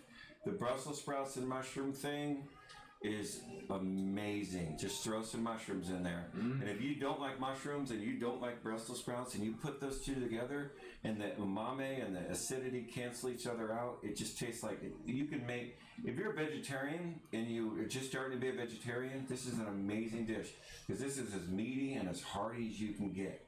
It will make you not miss steak. So I love that dish. It's my favorite dish. Oh my gourd. I think my cauliflower's done. No, gotta sit in there a little longer. Move it to the other side of the camera since you're not using the pan anymore. Oh yeah. Let me move this. I should do dishes. So, like right now, I grabbed this up that was just in the oven. It's probably a little hot. Matter of fact, it is a little hot. I'm gonna set that down. That pan was a little hot. So, like I was saying with the asparagus, we snapped it all off. We're gonna clean it up. I'm not really gonna cook any of this right now. I'm not going to. I know I should, but it's the same principle. Hot water, bring it to a boil. Now you could sit here and do like the fancy people and sit there and carve out the end like this with your paring knife. It's the same thing. You can't see it. I know. Wait, where are you guys at? Table. Oh, table. Take it and carve out the end like this. Okay, that just makes a little stick. Just for fanciness. If you have nothing better to do, like you're waiting for something to cook and you want to fancy out your vegetables, I don't usually do this because most people, unless you're doing like a top hat, like a serious dinner. I did? Yep, Ali1 Vegeta. Hi, thank you, Ali1 Vegeta, for the follow. I appreciate it. I don't know if you're lurking. If you are, thank you for the follow. I appreciate that. I really do. She said hi. Hey, how's it going? We're here cutting up asparagus because asparagus is our mortal enemy. No, actually, we're just waiting for cauliflower or broccoli to get done. All vegetarian stuff this week. Doing vegetables, attacking the vegetables. Be okay, bits and chips. Everyone thank him. He has been a huge deal today. He is my rock star. Somebody's gonna get VIP status. VIP. Yeah, and I don't even know how to do that yet, but I think you're getting VIP. I know how to do it. Oh, well, there you go. We're doing great. We are, like I said, we started out and we made carrot ceviche, which is this dish right here. And then we made some cauliflower with a little bit of butter, salt, and pepper. And then we made some Brussels sprouts and mushrooms. And now I'm cutting up some asparagus. I'm just kind of trimming it down because I like being fancy, like a little fancy guy. Something with a little bit of coke and puff hat. Hi, face kick 5,000. Oh, I know. What's up? Okay. All right. Okay. So, gonna clean this up. Make a fancy little top hat. Like if I do a steak, so like I did a dinner for a doctor, and he had guests, and he wanted something simple, and that's always a double-edged sword because simple to me means simplistic, but it better come with all the flavor and all the excitement of a complicated dish. Because sometimes simple is harder, because you're working with limited ingredients, and you're working with more imagination than a sauce or an over-seasoned piece of meat can give you. So you really got to know where to say when, where to stop, how to go. This is going to get heavy-handed if I don't stop right here. So remember, the best food is the simplest food, and anything past that is just at some point you got to stop. At some point you got to say, this might fly you out, but He's VIPs now. Aw, that would be amazing. I will come to your wedding. Is he VIP? Oh shit! Welcome to VIP status. I think that gives you that little thing. For me, if I can eat it, that's enough. Yeah, absolutely. Asparagus, asparagus, asparagus. Remember I said this is a hard vegetable, so we put it in the water, boiling water. Bring the water back up, and then we shut it off and we cover it. That's a hard vegetable. Soft vegetable is you bring the water to a boil, you throw your vegetables in, you take it off the heat, and you cover it. That's every vegetable you will ever cook. And I will always refer to vegetables as hard or soft. And then we'll always refer back to how to cook them. I mean, just eat rice like 3 times a day with veggies or some curry. Allie, is that curry like British curry? Is that like masala? Like a real curry?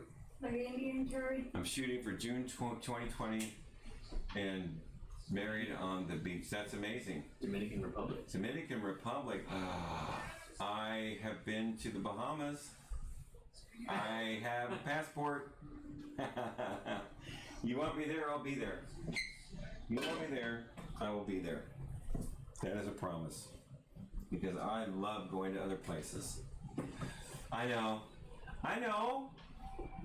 Okay, I wanted to make sure. Because people say curry, and immediately they think, that orange, flammable powder. That's why I asked. Okay, you passed my curry test.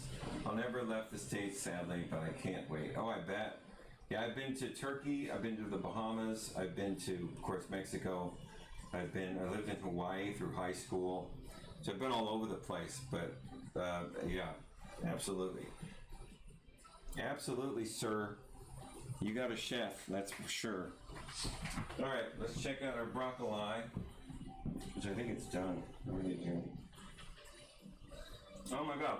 All right, remember I said yesterday when I said chefs aren't wizards? I'm a freaking wizard. So there's 2 boys and girls. I'm a wizard. Nothing you can do about it. I'm a freaking wizard. Because all I did with these vegetables, like I said, all I did was I brought the water to a boil, I shut it off, and I covered it, and I set it aside. That's all I did. And I guarantee you these are cooked perfectly. I wish you could come through the TV or through your internet and go, he's right, those are cooked perfectly. Just food prep it and mail it off. I know. I'm going to send this UPS to everybody that's in the stream.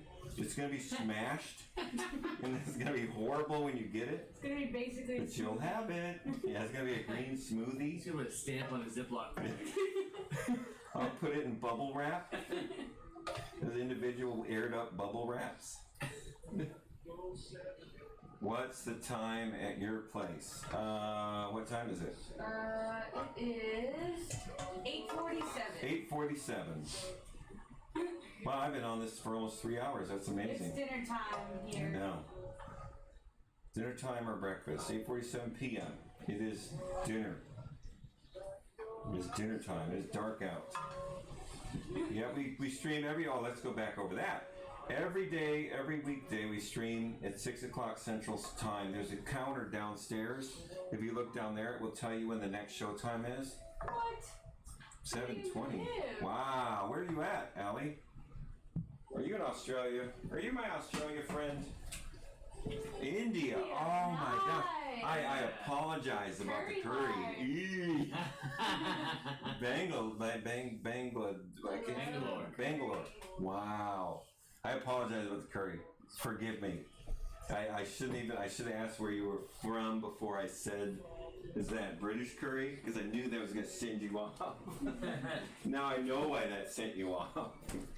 Because yeah, and a lot of people from the States and a lot of people from all over the world don't know. They just think that curry is that orange stuff that you get in the grocery store, and it's so not. I cannot wait to go to to do Indian food and do all the regions of Indian whenever we get to the actual going around the world and we start doing different stuff like that. I can't wait. I hope you're here so you can go, that's not how you do that. I really do. I'm serious. I'm dead serious. I love Indian food.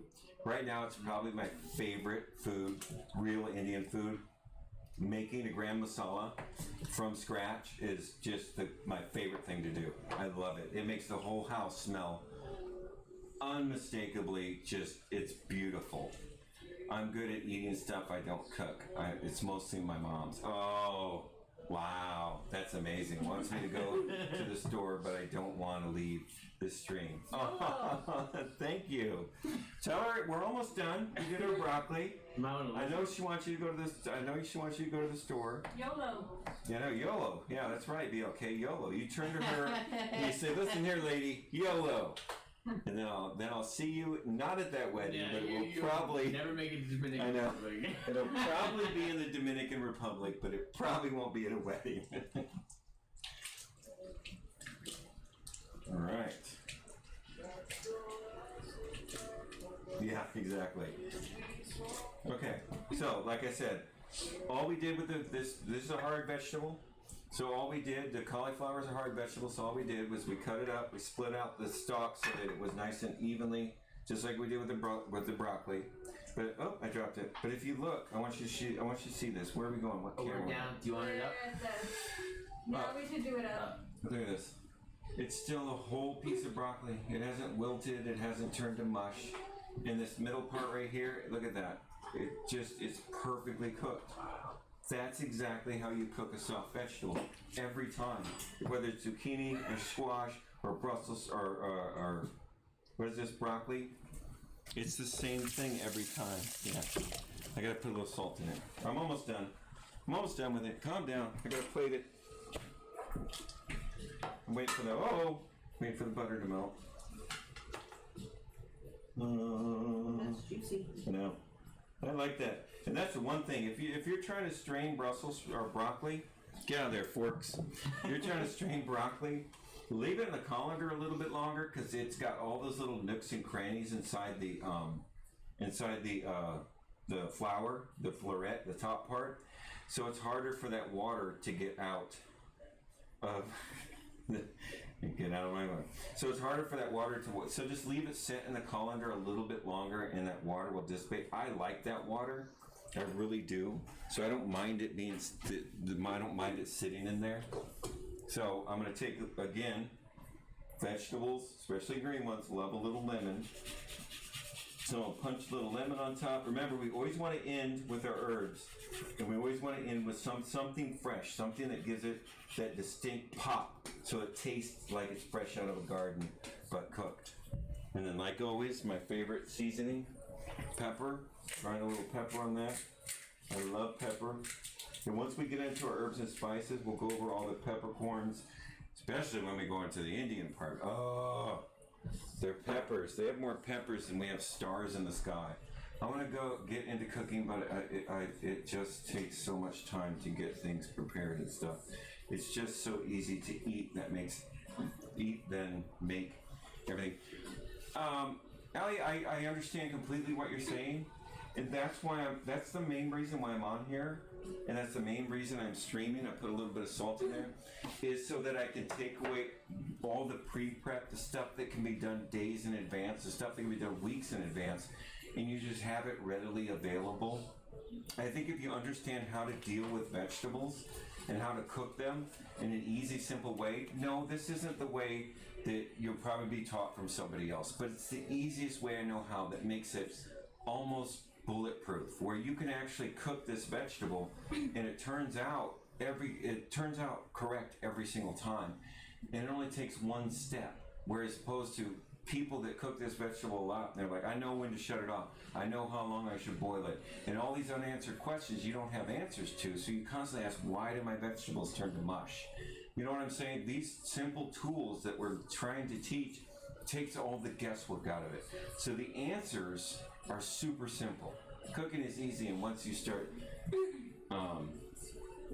Vegeta, it's amazing. It is. It's simple. Remember, cooking is all you're doing when you cook is you're controlling the water inside the product. That's it.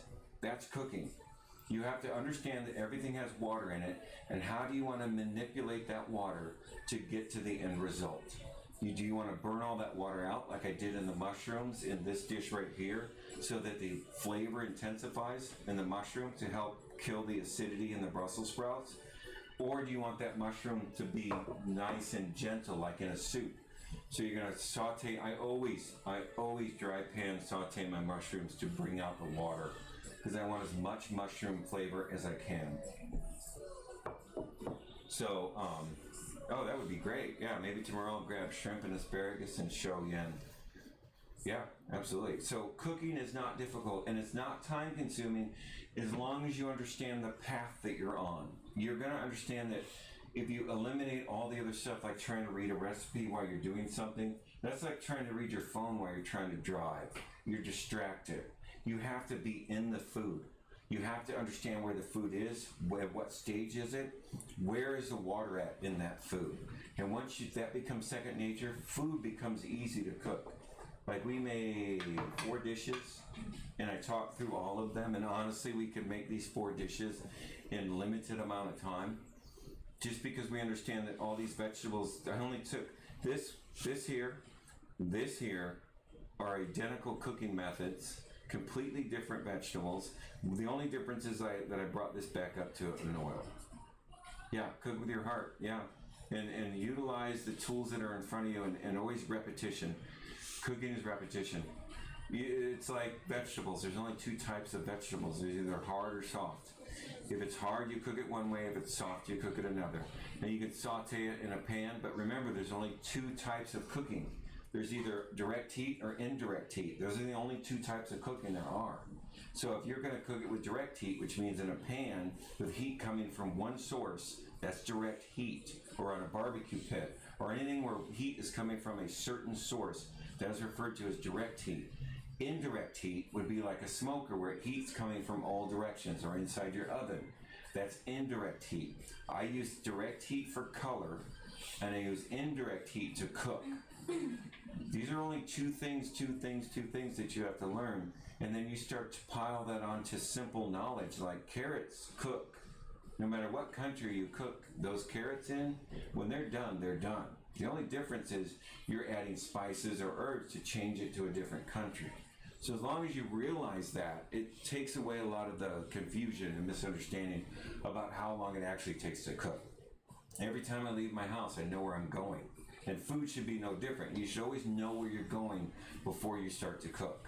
And like I said yesterday, and I'll keep reiterating this, there's 3 questions that every good chef answers before they make a meal.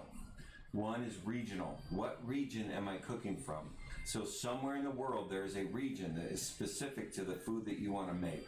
So whenever you pick that, then that's, well, all you got to do is search that region on the internet, and you'll find the main spices and herbs that are used in that region. And it's usually only 2, 3, maybe 4 that make it that region. Then you get those spices. Now, no matter what it is you cook, whether it be chicken or pork or vegetables or rice or pot, it doesn't matter. As long as you stick within their regional spice catalog, it will taste like food from there. It's that simple. And the second question you have to ask yourself is seasonal. Is what I'm cooking seasonal? And that mainly refers to the vegetables that you're using, because you don't want to use out of season tomatoes to make a red sauce, to make Italian food. So you have to go to Northern Italian, which has all the clear sauces, if you're going to do a region. So you ask yourself seasonal. Right now, all of these vegetables are in season, and we've made multiple dishes, and all we got to do is add a spice to these. 2 or 3 spices will change these to anywhere in the world. These are passports to the rest of the world. And the third question you have to ask yourself is availability. If I choose a region and I choose a, the heck was the second one? I was going so well. Your region, and then you have, oh my God, I went blank. Hang on, guys. We're gonna edit this out because I was doing so well too. It's region, seasonal, sorry. If you got those 2 things down, you have to go find it. So you go to the grocery store or you go to your local farmer's market and you make sure that it's available. And if it's not available, is the main ingredient that you're trying to create from that region, is it substitutable? Can you change it out for something else? If you can go forward, like taking a meat dish and turning it into a vegetarian dish. You know what I mean? But those first 2 questions are vital. You have to pick somewhere in the world because you will never recreate the wheel. The wheel has already been made. Food, every dish you can ever imagine has already been made. Every mistake with that dish has been made. So you've got to find a region, and you've got to find it somewhere in the world, and that's where you focus all your energy on when you make a dish. And the second thing is make sure it's seasonal. Pick in fresh fruits and vegetables that are in season. They're so much easier to cook, and they have so much more flavor, and then you have to go with availability. And if you answer those 3 questions, cooking becomes really simple. It really does. Then you're just applying heat to water to an end result. Either it's direct heat, it's indirect heat, you're still just manipulating water. And it takes away all the confusion about recipes. It takes away all the confusion about dishes. A little bit of research beforehand makes a lot of difference. Well, you do need hands though. I don't know if you're still in here, but you still need hands. All right, I'm gonna let them taste the broccoli. Oh man. Still here. Tanner was a skeptic. Now he's going to eat my broccoli. I know. You like that song? It's a good song. Figured out how to pick a good song. I know.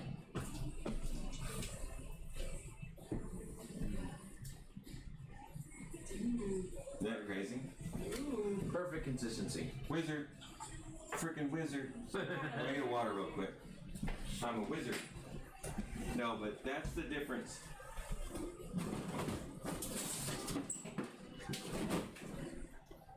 So, time to recap, folks. Today, we started our journey on vegetables. I didn't even get to my leeks. Oh, leeks. Leek soup.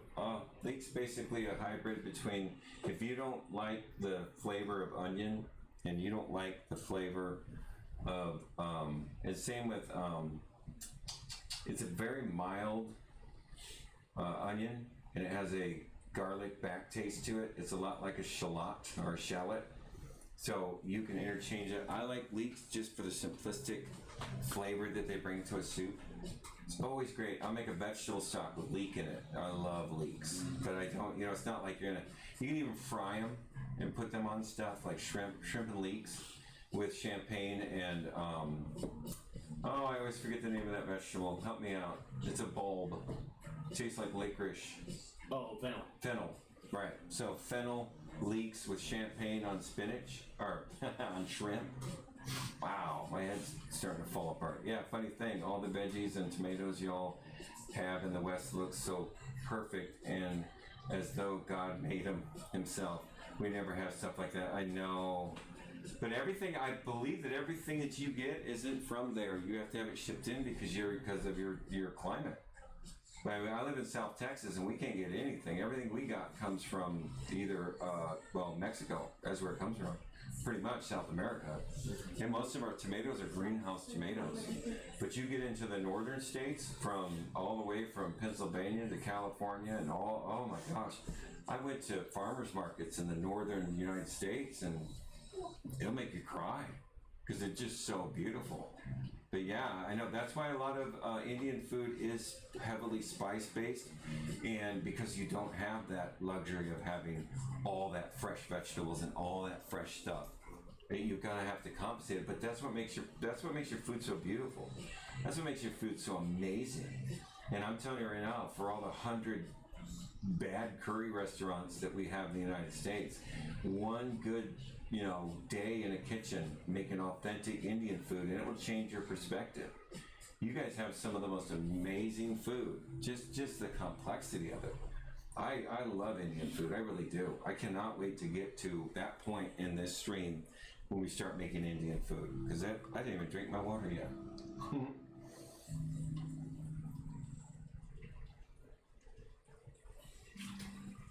First drink of water.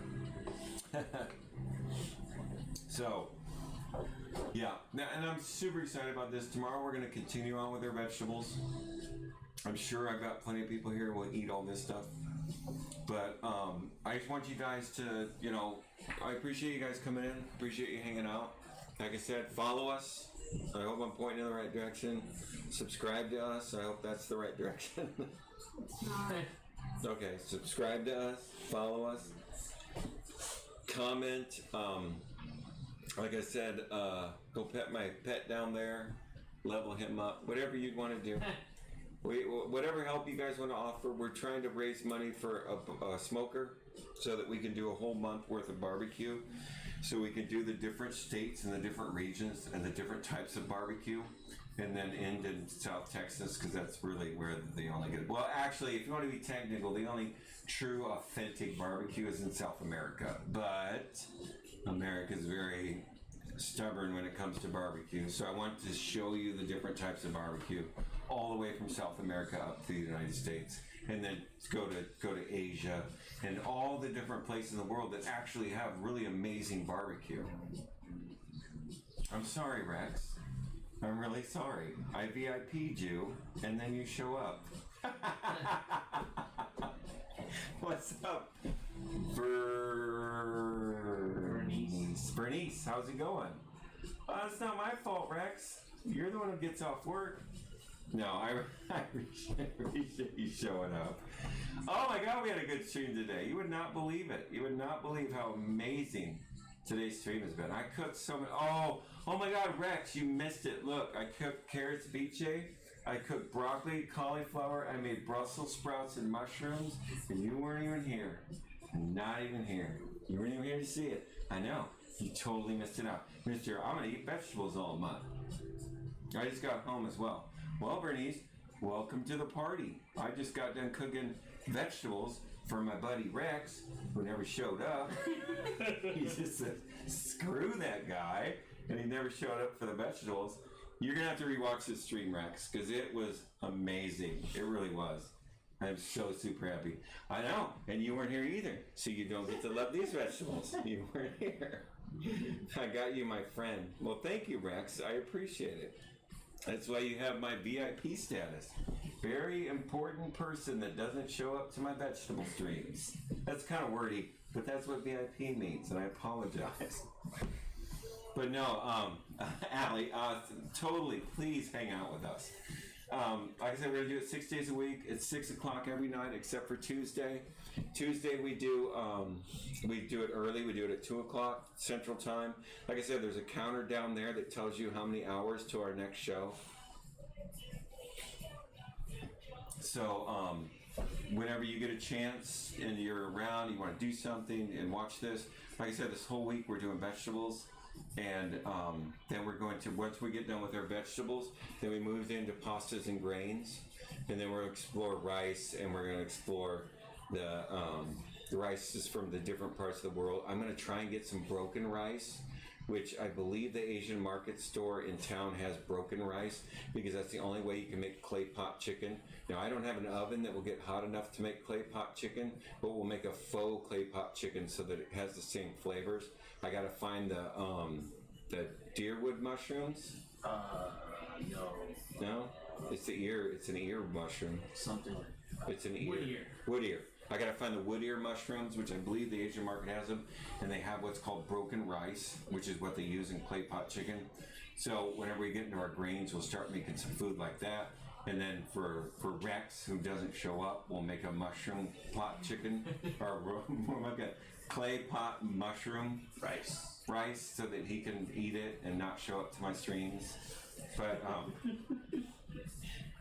I know. Oh, Rex is upset. Calm down, Rex. It's lit. Oh, I'm throwing you way under the bus, Rex. You didn't show up. I'm like, Rex is gonna be here. He's gonna support me. BLK totally destroyed my bit count. He went bananas in my room today. It was so great. I didn't even know what to say. I didn't know what he just kept hitting me, and I was like, we just got our affiliate status, and so everybody, if you got bits or you want to donate, whatever we get. Like I said, we got the counter now. We're gonna get it. Where is it? I'm gonna point it out. We're gonna get the smoker, and then like I said, we're gonna do barbecue from all over the world. As soon as we can get a smoker. I need a smoker because right now all I got is a single stack, and all it does is direct heat. So I can cook hamburgers, but I can't smoke because you got to have indirect heat to do smoker. Yes, barbecue from everywhere in the world. I do what I must. Stop spamming Caps Morning. Oh my God, seriously? Now I got Caps Morning. Spamming Caps because he kept barbecued everywhere. My bot is a terrible person. Whoa, your bot. I'm sorry, my bot's a jerk. You just have to get used to my bot. But but we're gonna do, like I said, so we're raising funds to get a smoker, and whenever we can get it, and once I start getting money, I'll start putting it into it. I guess I'll find a way to get somebody I know to offer the money to it so that we can see that little bar right there grow over time. I don't want it to just sit dormant. But like I said, subscribe, at least follow so that you guys can get the information. Every video that we post, we also post on Facebook and YouTube, which we both have channels on. So if you go over there, you can see them over there too, and they're all numbered 001, 002. So if you miss one like Rex did today, he can go back and watch the whole damn video when he's got time, so he can learn how to cook these vegetables. And then when Rex cooks the vegetables, then he can get on his stream and tell me how much he liked those vegetables. I'm burning you down today, Rex. I mean, BLK came in and just stomped a hole in everything. It was great. I loved it. It was amazing. And you missed some good vegetables. I'm telling you right now, you missed so much better. But you just, yeah, I know. I'm roasting you because I appreciate you and I love you, man. I really do. I like those Brussels sprouts. You're freaking amazing. Yeah, I made Brussels sprouts and mushrooms just for you. Because you're like, I don't like Brussels sprouts. Well, come watch the magic.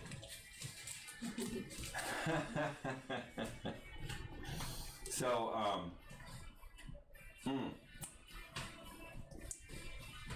So our long-term goal for this is we're going to be cooking every day. And then we're going to have bonus streams on the weekends. Like when I do barbecue, you're going to be sitting with me for 16 hours. I found out yesterday that, now I'm going to say this and you're all going to go, there's no way I'll do this, but watch. I just found out yesterday that Twitch has a 48-hour limit on your video. If you go 48 hours, they shut you off. So in November, 6 months from now, oh man, I'm going to stream for 48 hours. I'm going to make Thanksgiving dinner. And I'm not going to shut my stream off, and I'm not going to go to sleep. So you're going to sit with me for 48 hours so that Thanksgiving meal is served. And I'm going to see if I can break Twitch. I know. I'm going to see if I can break Twitch. I want Twitch to shut me off. So that's my quest. I got 6 months to get ready for it. So I'm super excited. And I think what we'll do is we'll tie it to like St. Jude's or something like that. So that I'm not just an idiot streaming for 48 hours. And we can actually get something out of it to do good for somebody. But that's my plan. I want to do that. I really do. Not for the fact that I'm insane and I can stay up for 48 hours, but I want to see if I can do it. It's just another challenge.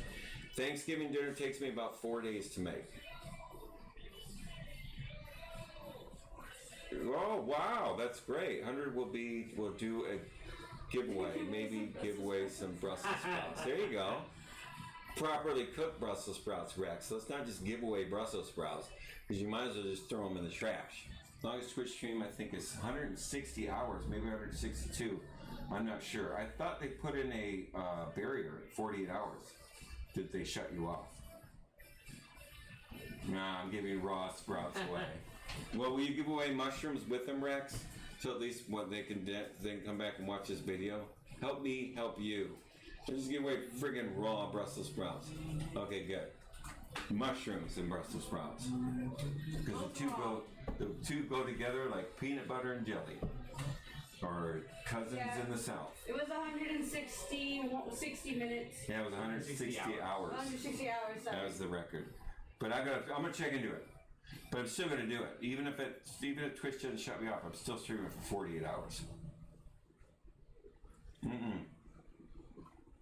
Rex, I scratch your back, you massage mine. No, Rex.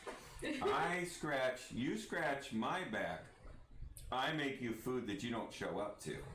How's that sound? Is that fair? Can we agree on that? Works, thank you. So, I'm going on how many hours right now? I've got 3 in, right? 3 plus. Yeah.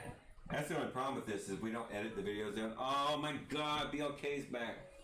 Oh, thank you, BLK. You're killing me. Thank you. I appreciate it. 3 hours and 12 minutes. How'd I get there? Thank you. Uptime. Yeah. I don't know. BLK just hit us again. He is. You got my VIP status. Rex, BLK's got VIP. Yeah. Hey, Exogenous. I'm terrible with these names, guys. I apologize. if I say it wrong, it's totally. I called the guy I know. I called him Denang, right? I called him Denang because I thought he was from like Asia. And he's my friend. I didn't even know he was on here. I was like, thanks, Denang. His name was Dana. So I apologize. Oh, it's Adrian. Okay, what's up, Adrian? How's it going? Exogenous, exercise genes. What does that mean? What? Accountage. I don't know. Do you see the one above that though? His name is James. Oh, James. Okay, excellent. James. My name's Kevin. That's Gabby. That's Denang's back there. Denang's back there.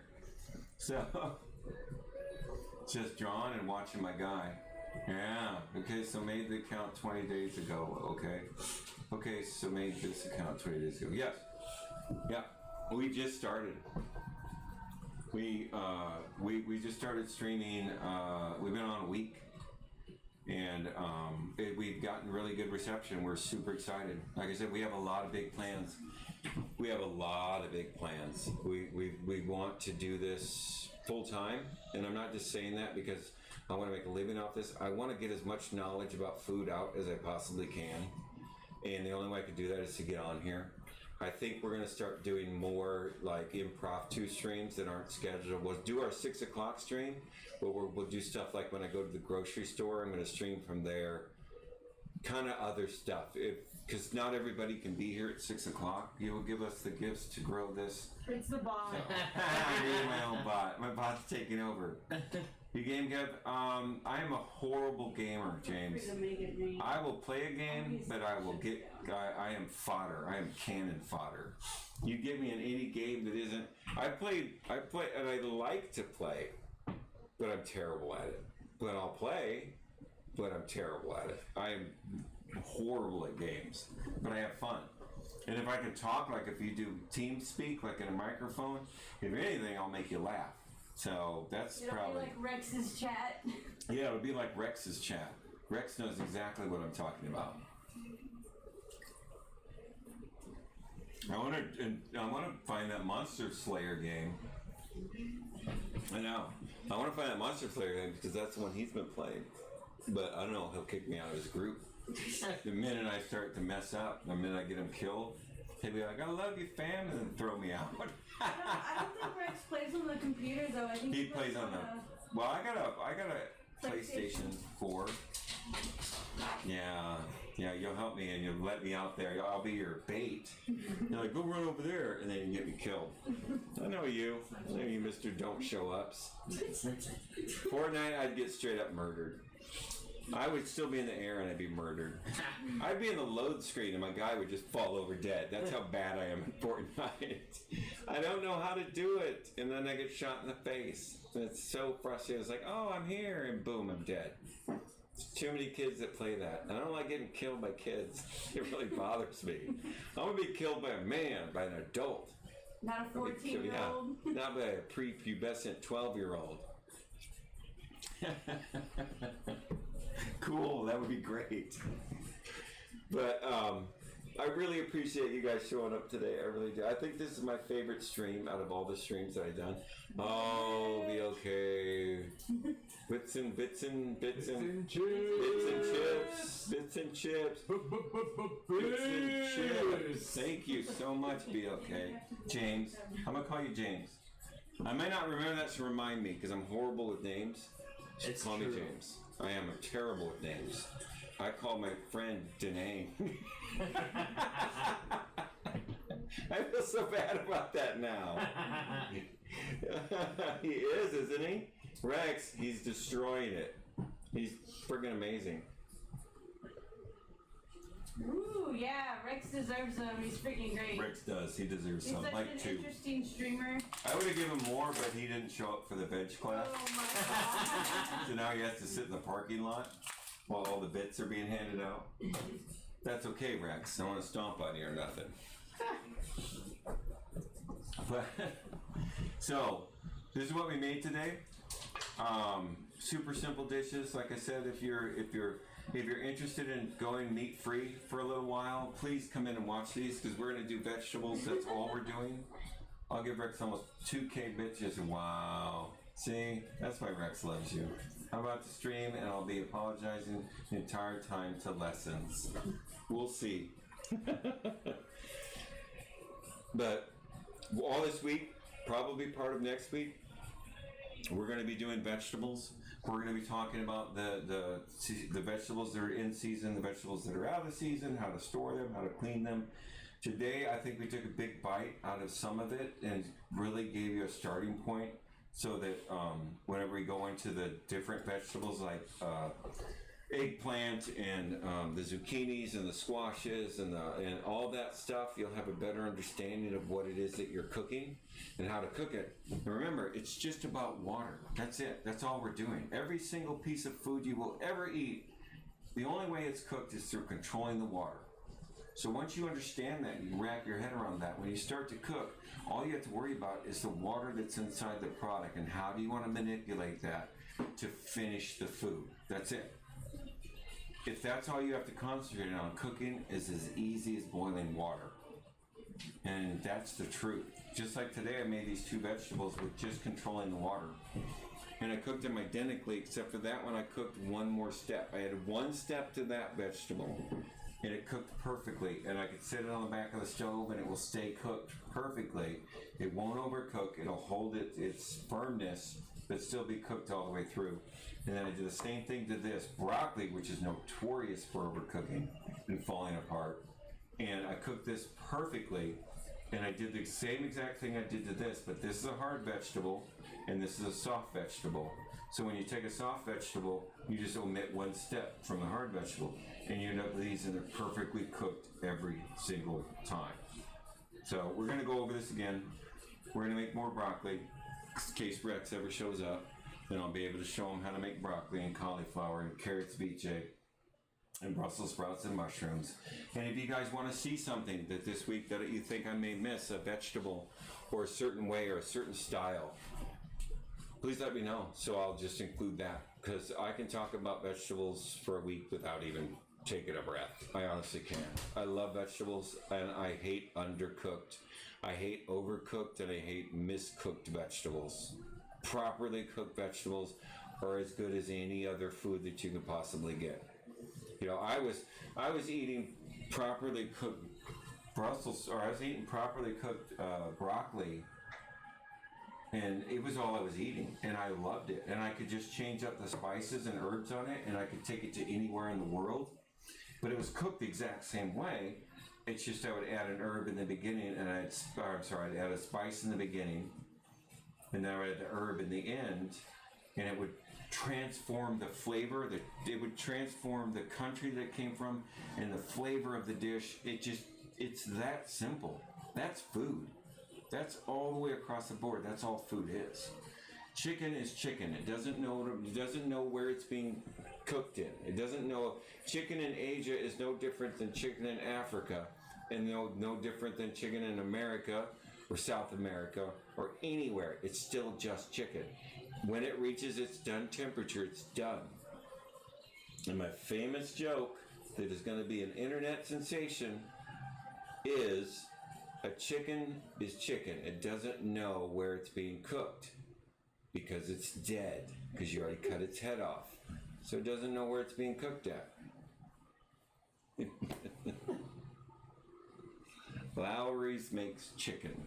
Lowry's make. You mean like Lowry's seasonal salt? James, is that what you're talking about? Lowry's make chicken. Please don't say it's Lowry's seasonal salt. Please. Oh God, James, talk to me. Oh my God. Whenever we go to our birds, whenever we go to our flying week or weeks, however long it takes us to get through everything that flies, when we get into that, we're going to have a long, drawn-out conversation about chicken and turkey and fowls of all sorts. And when we get into that, then I want you to be there. And I want you to pay attention, and I want you to see everything you can do with a chicken that doesn't involve anything other than that chicken and a couple ingredients. But what I'm doing here, like I said before, is we're building a repertoire. We did our mother sauces. So now I can take any one of these dishes and I can put a hollandaise over it, or I can put a bechamel, or I can put a velouté over these Brussels sprouts, or I can put a espagnole over the carrots. I could put a tomato over this. Could you imagine Brussels sprouts, mushrooms, tomato over top of that, on top of a homemade pasta? That would be amazing. Espagnole, it's one of the mother sauces. It's the brown mother sauce. It's made out of roux and a beef base or a pork base and a dark base, and then it has a little bit of tomato in it. It's espagnole. Yes. So, I had fun. I am super excited. I don't want to leave this. I've got to raid a different room. Do you guys want to raid with me? Find me a room and take me out of here, tech person. But, Rex on yet? wait, before we go.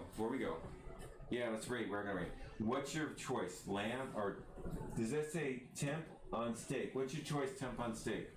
Oh, I thought you said lamb or steak. I was like, oh. Then me and Allie are going to have a long, drawn-out conversation. Because lamb, oh, I love lamb. Choice temp on what's your choice temp on steak? 135 degrees Fahrenheit. 125 to 135 degrees Fahrenheit. That's about medium rare to rare. That sits in that pocket between the two. 145 is of course the medium rare, and everything above that's garbage. Throw it away. It goes straight from the frying pan. Once it reaches 145 degrees, it goes from the frying pan into the trash. That's where steak goes if you cook it above 145 degrees. That's Fahrenheit, James. So, yeah, lamb tastes good, but I don't like seeing them pass away. I know. You just talked to What? me. What do you cook? What's your favorite, James? What's your ideal temperature for steak? Don't go above 150. For the love of Christ, please don't go above 150. What are you cooking, James? No. James. Okay, medium well, that's fine. That's what, 145, 155. I'll take that. Especially on a high cut steak, like a tenderloin, a prime. I'll take a 155. I'm not gonna not meet you for gelates. I promise. I'll still meet you for the gelates. Okay. You trying to say gelato? Yeah, but there's two of them. So a gelato is if you get two of them, they're gelates. I was thinking of some kind of ice cream. Yeah. Back, bits and chips. He's back, bits and chips.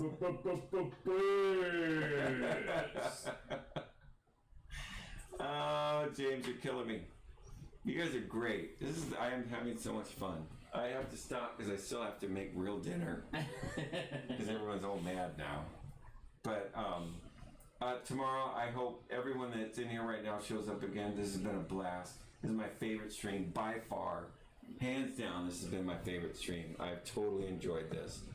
And James, you've been VIP. You've been VIP. I appreciate it. And I'm gonna get you down on those steak numbers though. we're gonna ease you off that 155. We're gonna ease you back down because I'm gonna show you a technique to cook that steak. We can do it to 155. I'm up work, so I can be around. You're 1 hour behind. Oh, okay, cool. Yes, Mr. Plains, you did miss it, all of it. I know you missed everything. Everything. We made four vegetable dishes, and they turned out amazing. Look at those. Wait, get out of there, asparagus. You never got cooked. Look at my dishes. We got Brussels sprouts and mushrooms here. We got carrot ceviche. We've got cauliflower, and we got broccoli. I gotta watch the recap. Please do. It was a great stream. It really was. I think that I'm hitting my stride in talking to a camera.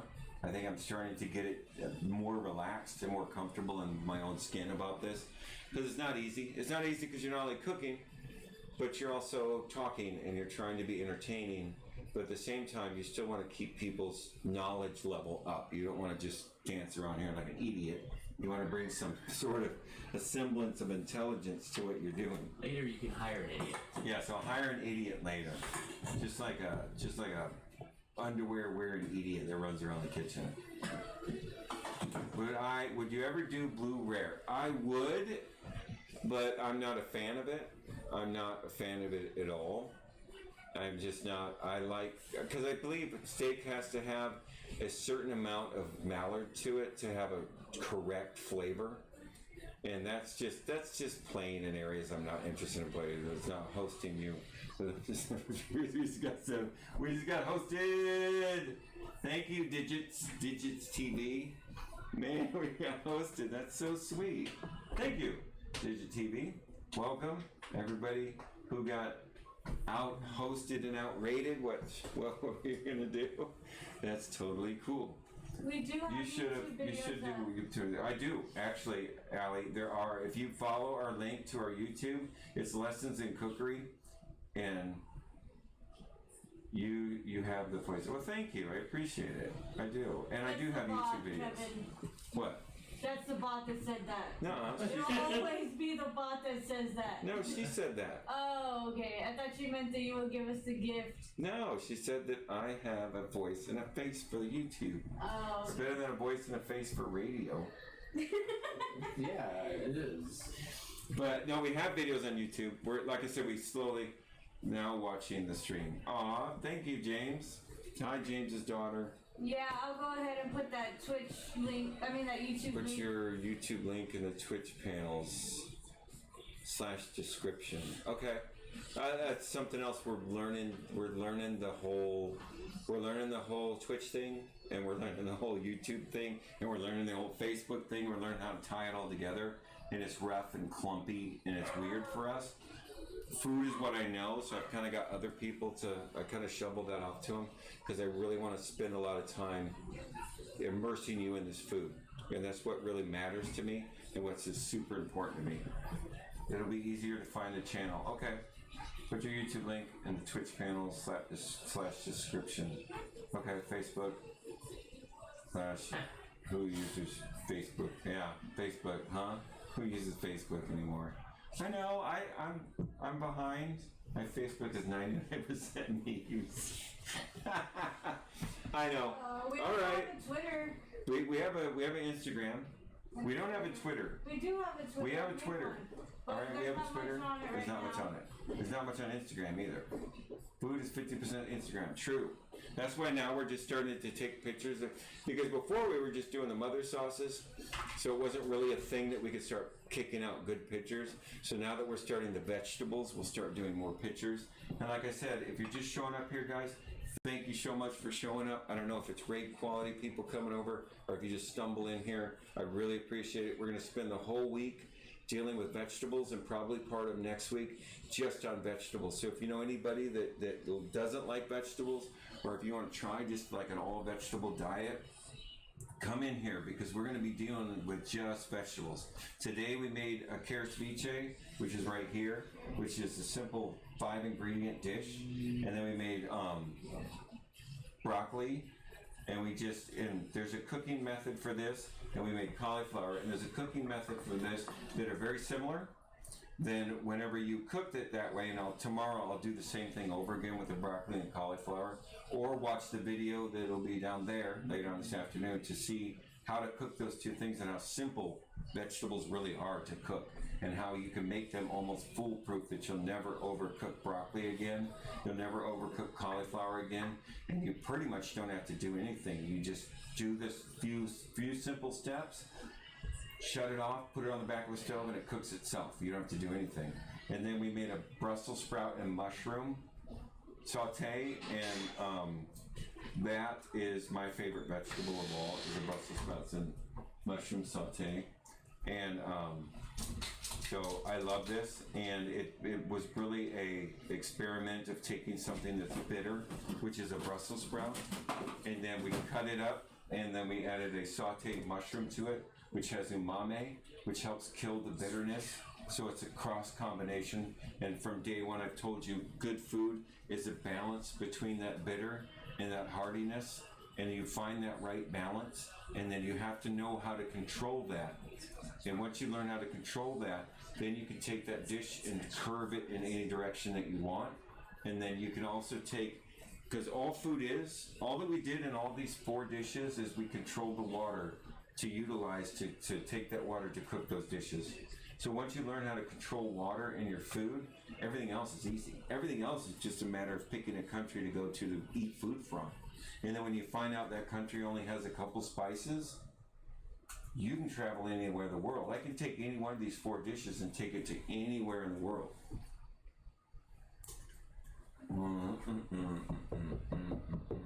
Yeah, it's Lessons in Cookery is the YouTube channel. And we have all of our videos except for this one on there. And it's barren and nobody's there and nobody said anything.